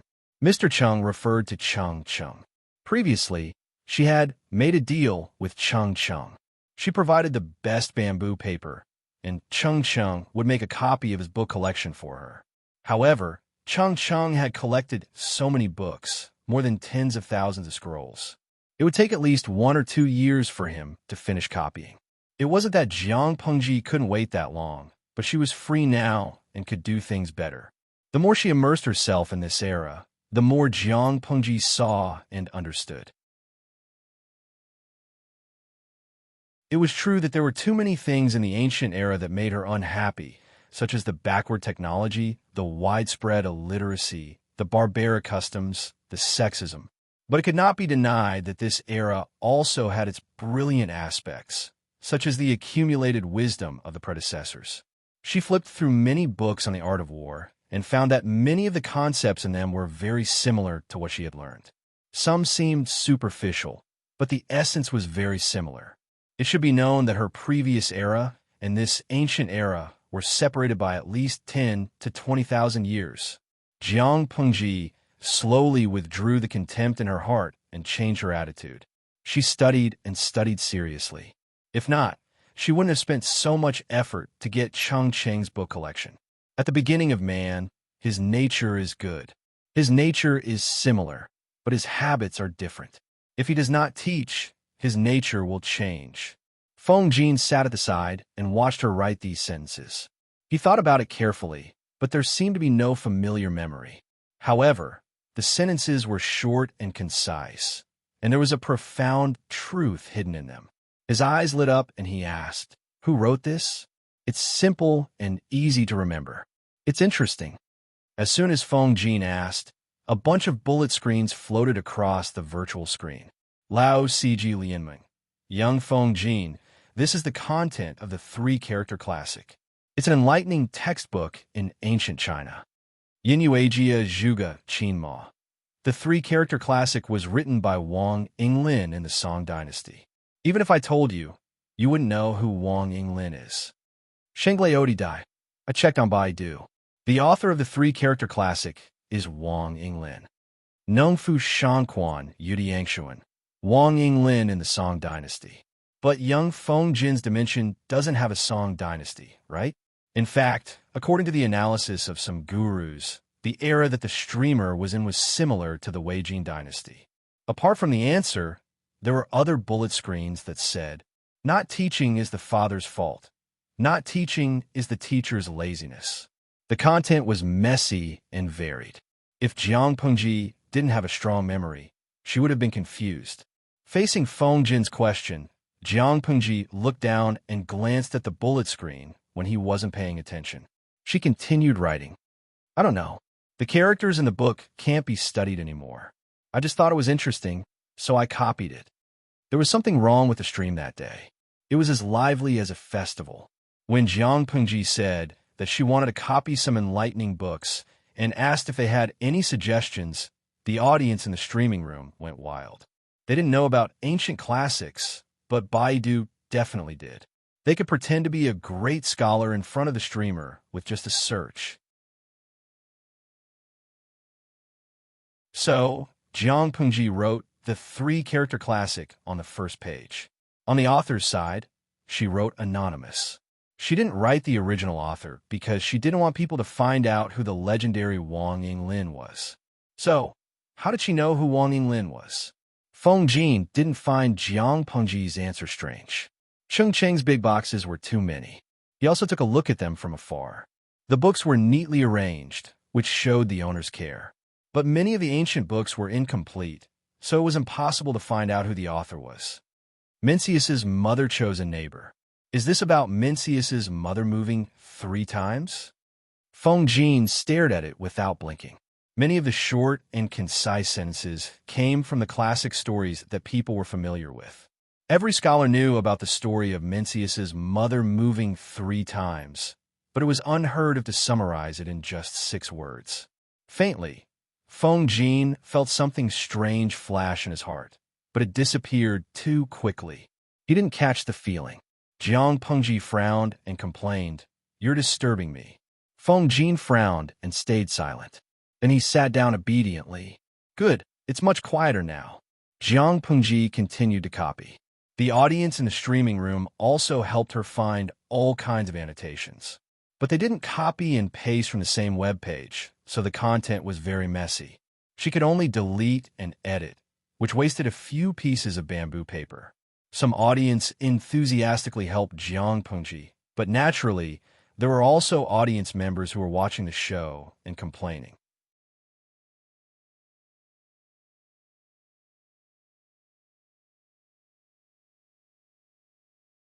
Chapter 286. Dora Among. At least the host didn't say that the three-character classic was written by her. The author's name is anonymous. Xiao 1Z's 1Z. In fact, I think the streamer's way of doing things is smart. After all, in ancient times, scholars despised each other. If you really want to convince the other party, you need to have excellent skills and literary self-restraint. If you rely on plagiarism alone, the possibility of exposing yourself is too high. In fact, there were quite a number of viewers who urged Jiang Pingji to write her name on the book. After all, the three-character classic was an enlightening book. If it were to be popularized in the future, almost every child would be exposed to it first. Her name would be immortalized for generations to come. However, her answer made the audience feel awkward. Host V. According to the federal law on the protection of original literature, the crime of plagiarism is very serious. The minimum sentence is 3 years, and the maximum sentence is life. Even if you're not sued by the original creator, 90% of the profits will belong to the original creator, and you'll have to pay a high amount of psychological damages. Apart from this reason, Jiang Pingji had another more important reason. Her gaze was fixed on the distant future, not the petty gains in front of her. The three-character classic given by the audience in the streaming room was very short. It did not take Jiang Pingji long to finish copying it. She asked Takshu to dry it with an incense burner. Feng Jin had nothing to do, so he sorted the dried papers according to their contents and bound them into a booklet. Compared to the books he had read before, this short, three-character classic was very shallow, but easy to understand. Sigh, with the chaos of the 16 kingdoms, who knows how many treasures have been lost and their inheritance broken. Feng Jin read the three-character classic over and over again. As smart as he was, he vaguely knew the true purpose of this book. Because of Jiang Pengji's misdirection, he had already determined that this was the only copy that had been lost during the chaotic times of the 16 kingdoms. He did not know where Cheng Cheng had found it from. It was already difficult enough to maintain a relatively complete content, so he did not dwell on the question of who the author was. Because of this, Feng Jin admired Cheng Cheng's persistence even more. In his opinion, that was the true strength of a scholar, and not the mutual deceit and intrigue of the court. Jiang Pengji listened and casually said, "They are all unique copies. Once they are destroyed, or the people who know the contents are gone, the future generations will never be able to read the contents. If we can expand the scope, and everyone has a copy, or if more people read it, it will be easier to pass it on. If an era wanted to progress, books could not only belong to one family or a small group of people." It just so happened that the current situation was that many precious, unique copies were in the hands of one or a few landowning households that had existed for a long time. If these landowning households met with misfortune, the unique copies might be lost or completely disappear, and the inheritance would be severed. There were many reasons for this phenomenon, but in Jiang Pengji's opinion, there were two main reasons.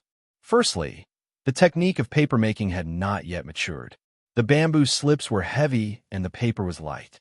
In other words, the technological productivity of society was insufficient, causing the cost of studying to be too high, and ordinary people could not afford it. If they couldn't even afford to eat, who would have extra money to study? Secondly, the monopoly of the special class on the inheritance of knowledge systems. The former was still manageable, but the latter was too difficult. If he wanted to break the current system of passing on knowledge and popularize education, it was inevitable that he would come into conflict with these aristocratic families that monopolized knowledge. Just by thinking about it, she could guess how great the pressure was. However, the road was made by people. As long as one had the heart, there was nothing in this world that was impossible. Feng Jin did not reply, but the way he looked at Jiang Pengji was different. Jiang Pengji noticed this detail, but she did not care. She continued to deal with the various annotations that gave her a headache. At that moment, she especially missed the virtual network and the powerful AI system. She had everything she wanted. Why would she need to copy it by hand? System, are you dead? She was multitasking. She read the bullet screen, copied the book, and typed on the system. The system snorted. I'm already dead. If there's something, burn incense. If there's nothing, visit the grave. Jiang Pengji secretly clicked her tongue. She ignored it for a while, but the system's temper was getting worse. Can't you copy the contents of the bullet screen? You see how hard it is for me to copy it by hand. Can you at least be considerate? The system said coldly, I'm sorry, host. Your streaming level is not high enough. You don't have the authority to do so. You have to be at least level 3. Jiang Pengji secretly glanced at the popularity points backstage and frowned slightly. Her accumulated popularity points had long exceeded the 1,000,000 mark. This number was just enough to upgrade a level 2 streamer to level 3, but if she did that, her popularity points would be used up. If she did that, it would undoubtedly put her in a position where she would be held back. The system had been coveting the points for a long time. It had tried to tempt her to spend them, but Jiang Pengji was not tempted. Thinking about that, she directly suppressed the idea of upgrading her level. She deliberately kept the system in suspense. After a long time, she said, "Oh, then I'll just copy it by hand. I'll treat it as practicing my calligraphy." The system, was she deliberately teasing it? In order not to arouse Feng Jin's suspicion, Jiang Pengji not only copied the 3-character classic in the annotations, but also wrote down from memory a few volumes of military books that Cheng Cheng had memorized. Coincidentally, Feng Jin's family also had such a book collection, but a very important half was missing.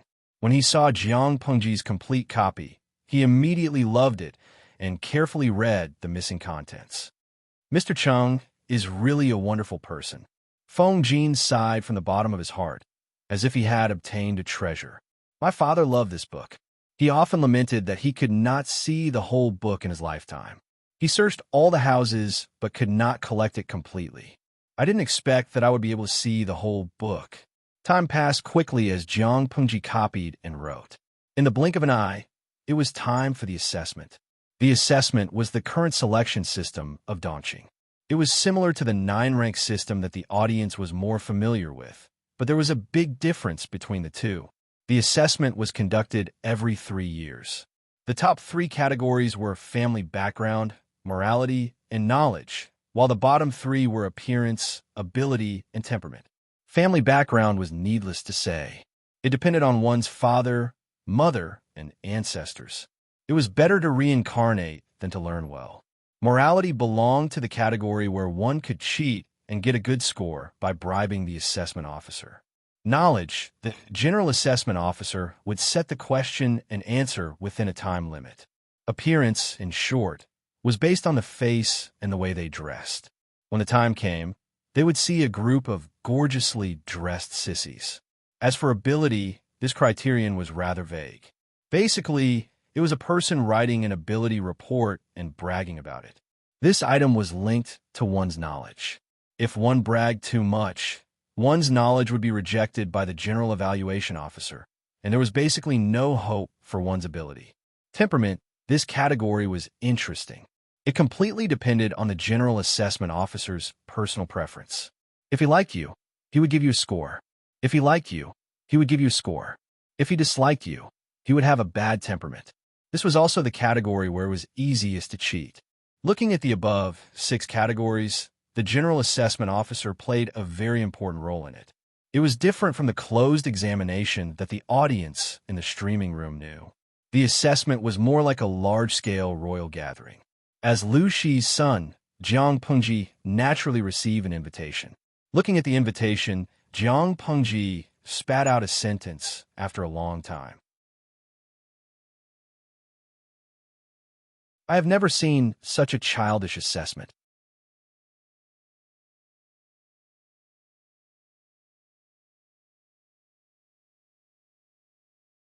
Chapter 287. Jiang Pengji, General of the Federation, female, former commander of the 7th Corps. Why was there a prefix of former? Because she had died in battle. However, the person who clearly remembered that she had died in battle had now opened her eyes. Don't, let go of me. Go away, bastard, help. The sound of crying filled her ears, causing her to have a splitting headache. She tried to open her eyes, but found that her vision was dark. She could faintly see figures moving in front of her, and there were also innumerable tragic cries, the sound of clothes being torn, and the sound of evil laughter mixed in. She felt that a long time had passed, but in fact, it was only a moment. When a malicious and unfamiliar aura approached, her body had already reacted subconsciously. Ouch! Jiang Pengji had already rolled over and stood up. She formed a claw with her right hand and broke the arm of a strange man. At that moment, she looked around coldly and found herself in a dark and dilapidated woodshed. The surrounding air was dry and suffocating, filled with all kinds of pungent smells. Thick dust floated in the air, which made her sensitive sense of smell suffer. Boss, this bitch. It was a strange language, but the emotions in the words revealed malice and hostility. Hearing this voice, she subconsciously frowned and raised her foot to step on the person whose arm she had broken. She stepped on his face to the ground and twisted it so hard that his whole face was covered with reddish-purple color. Jiang Pengji's eyes darkened. She exerted force on her foot, and with a soft sound, white brain matter mixed with blood burst out from the broken skull. The person was dead as a doornail. The movement in the corner startled the people who had lost their minds. Jiang Pengji looked at them coldly, and anger brewed in her chest. What did she hate the most? One was betrayal, and the other was treachery. Although she didn't know why she, who had died in battle, had woken up, the scene in front of her clearly told her that a group of beasts was bullying and humiliating more than 10 innocent and young girls. Some of them were even lying lifelessly on the ground. Animals! Damn it! When the two half-naked men saw this, they spat on the ground and stared at her with evil eyes. It was as if they wanted to see through the layers of clothes on her body and see the undeveloped body. However, when they saw the head that was crushed by her foot, all their charming feelings flew away. Bang, bang, bang. Jiang Pengji had always believed in the principle of using one's fist rather than one's mouth. The men in the room had obviously been branded as prisoners on death row by her. It was obvious that she had nothing to say to a few dead people.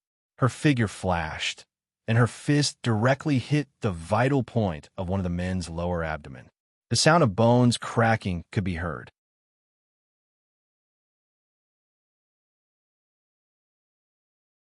Jiang Pengji's current strength was less than 1% of her peak, but it was no problem for her to deal with these small fries. Some of them tried to use the unfamiliar girls as shields, but she took advantage of the gap. She grabbed their hair bun and smashed their heads to the ground. Their heads were split open and they died. The thick blood soon filled the small and dim room. Woo! After crushing the last person's neck, Jiang Pengji's cold expression loosened for a moment. She looked at the girls who were disheveled and had disheveled skin. Perhaps they were frightened. They huddled in a corner with tears on their faces. It was a very strange scene. She didn't even know what had happened to her. "Who are you?" she asked, but when the girls heard her, it was a strange pronunciation. They couldn't understand her at all. "They've been killed. You're safe." Jiang Pengji didn't like to talk much. Only her subordinates took the initiative to smile at her. She rarely took the initiative to communicate with others. After all, her mouth would offend people whenever she opened it. She could overturn people with a glance. Over time, she had offended many people, so she was too lazy to speak. Seeing the horror in the girls' eyes, as if they had seen a ghost, Jiang Pengji was silent. It seemed like there was a language barrier. She tried to switch to a few interstellar languages that she was familiar with and spoke them one by one. Not only did the negative emotions in the girls' eyes not calm, but they became more intense. Well, communication failed. Jiang Pengji shrugged helplessly. Her head hurt. Just when she didn't know what to do, there was a noise outside the house. Then the door was kicked open. The accomplices of those bastards? Although this body wasn't her own, its quality was still affected. Her night vision was barely passable. The people who kicked open the door were a group of shirtless men who reeked of alcohol. They were dressed very strangely, and they spoke in a strange language. But it didn't matter. Even if Jiang Pengji couldn't understand them, she could distinguish the emotions conveyed in their words. They were all vile, malicious, and full of hostility and murderous intent. Before the bandits could react, Jiang Pengji had already stepped forward to harvest their heads without saying anything. Although her current body was very weak, she had the aura of a person who could hold the pass against 10,000 enemies. Almost every time she attacked, she could kill someone. Soon, the inside and outside of the house were filled with corpses, and each of the corpses had died a rather gruesome death. Turning around to look at the frightened girls, Jiang Pengji frowned, but she couldn't leave them alone. "You're safe. I won't let them hurt you." She squatted down and looked at the girls who were curled up. She tried to convey her kindness, but it didn't work. Unless it was something special, Jiang Pengji's patience had always been lacking.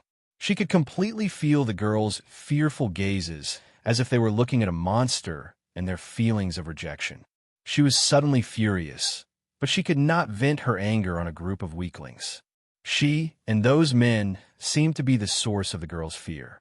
They kept wandering in front of them and couldn't communicate at all. "Forget it. Let them calm down," Jiang Pengji murmured. She got up and left the small wooden house under the gaze of the noble girls. She didn't go far. She just cleaned up the rest of the bandits' village and then found a tree nearby to lie down and keep watch for them. After dealing with the panic, Jiang Pengji had time to think about the strange things that happened to her. First of all, this body wasn't hers. It was too weak. It was a compliment. If it had been her in the past, she could have easily penetrated the opponent's front and back with one punch, not just shattering the opponent's internal organs. Secondly, this body was still very short. Maybe it was a dwarf. Why did she make such a judgment? Because she found that her sight was too low. She estimated that it was less than 1.5 meters above sea level. Until midnight, the girls in the house seemed to calm down. Jiang Pengji planned to communicate with them again, but the girls screamed in fear when they saw her. Some even threw things at her. Although she wasn't hurt, it still annoyed Jiang Pengji. "I can't communicate at all." Jiang Pengji dodged the debris and returned to the tree where she had been hiding. She kept her eyes open and watched the night. Although the girls were hostile to her, most of them were frightened. They were probably frightened. She was the leader of the army. She would not be calculative with the weak. After one night, the next dawn came. When the sun was high in the sky, some strange figures appeared at the foot of the mountain in the distance. Those people seemed to be looking for the girls. Jiang Pengji looked at them from afar and then jumped into the forest. She wanted to find out what the hell this place was.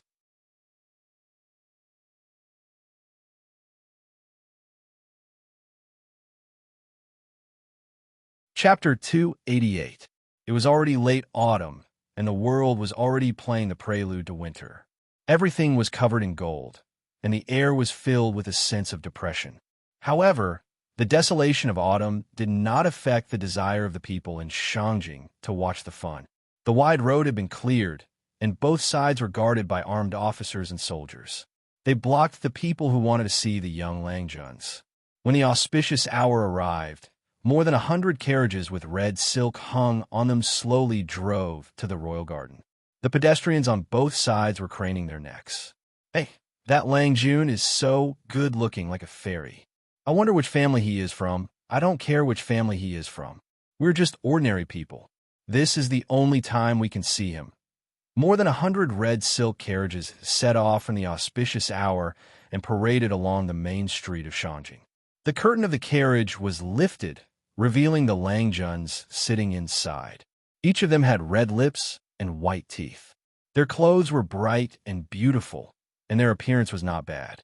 Occasionally, their eyes would wander and fall on the unmarried women. It was as if their souls could be sucked away. Even though there was a huge disparity in status, many unmarried women would dress up beautifully today. They wanted to talk, but were too shy to flirt with the young Langjuns in the carriage, hoping to make a good relationship. Jiang Pengji sat in a private room by the window in a tea house. She could see the lively scene on the street if she turned her head slightly. "It's like a courtesan parade. It hurts my eyes." She took a sip of tea, glanced at the carriages with red silk that happened to pass by, and silently looked away. The audience in the streaming room had the same idea as her. When they heard that there was a parade before the evaluation and that they could see the high-quality young men who would participate in the evaluation, they all clamored and moved their stools over. They craned their necks and waited for the parade to begin. However, when the first carriage passed by, they all covered their eyes and whined that they were going blind. Rufu Ruzi Wiyangji. I am here to see handsome men, not to have my eyeballs removed. Host, you are so unkind. Lao Sijilianmung. If the host did not say that this is a serious activity, I would have thought it was a courtesan parade. Chow Lao, AI Ru wife. No. Upstairs, which courtesan is so good-looking? Aren't they afraid of going bankrupt? Maishi Zhao Zilong. Hashtag smirk. Even Chow Lao, who has a strong taste, can't accept this. Jiang Pingji originally wanted to complain, but when she saw the complaints in the streaming room, she almost choked on the tea she was drinking. Although it was a little embarrassing, at least it was not too embarrassing. Feng Jin, who was sitting opposite her, was more miserable. He almost spilled the tea on his brand-new clothes. If he had not swallowed the tea, he would have choked and spat it out. Lanting, you are really, I'm just telling the truth. They are much more ostentatious than the courtesan parading through the streets. Jiang Pengji said with a smile. Her eyes were like a pair of crescent moons. I thought it was a pity that you missed the assessment because of your hand injury. But when I think of you sitting in a red silk carriage like them, dressed gorgeously, wearing pink, red, and green clothes, I can't bear to look straight at you. The weather had completely turned cold, but that did not stop the people's passion for dressing up.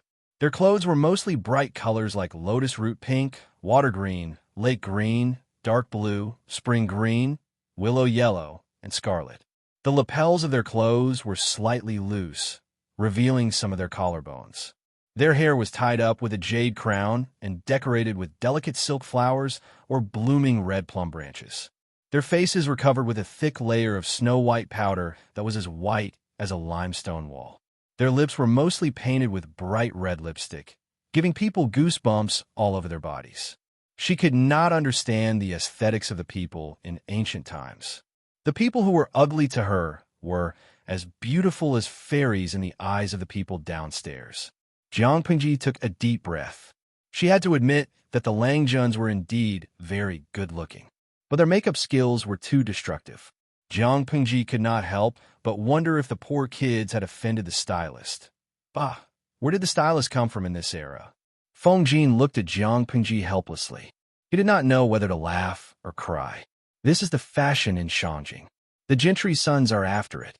It doesn't matter if it's 100 people or 1,000,000 people. Ugly is ugly. The so-called beauty does not mean putting all the good things on your head. If that's the case, it's better to look at a vase. Jiang Pengji pouted, which made Feng Jin speechless. Feng Jin coughed and said, Lanting is still young. You will understand when you grow up. Jiang Pengji glanced at Feng Jin, which made him feel uncomfortable. If you think that's beautiful, why don't I see you wearing makeup? Jiang Pengji looked at him from head to toe. He was wearing a green scholar's robe with layers and wide sleeves. His black hair was tied up neatly with a simple and natural crown. He looked refreshing. Feng Jin's fingers paused. He shook his head and suddenly said, I'm born beautiful. I don't need any accessories.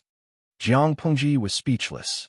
Young Feng Jin, even if you're narcissistic, you're still so elegant and refined. Jiang Pengji was bored to death. She supported the window with one hand. The red silk carriages passed by the tea house one after another. The people seemed to have turned into star chasers. They stared at the Langjuns. Many girls even took off the sachets on their waists and threw them at the carriages when they saw the men they liked. Perhaps they were used to it, but many viewers in the streaming room seemed to be able to accept it. Jiang Pengji was speechless. Suddenly, there was a Mimi who felt sorry for the audience's aesthetics. Had been destroyed? Just as she was about to doze off, the bullet screen in the streaming room suddenly surged out like a blowout. It almost covered every inch of the virtual screen. Jiang Pengji frowned. She didn't understand what these people who were obsessed with looks had taken the wrong medicine this time. Zio Qingyu, oh, I saw my husband. He's so handsome. Yusubi Sangwashan, I feel like my eyes are healed. It's great, oh, greater than over equal to V, oh, Lao Sijilianmeng. I heard the sound of flowers blooming.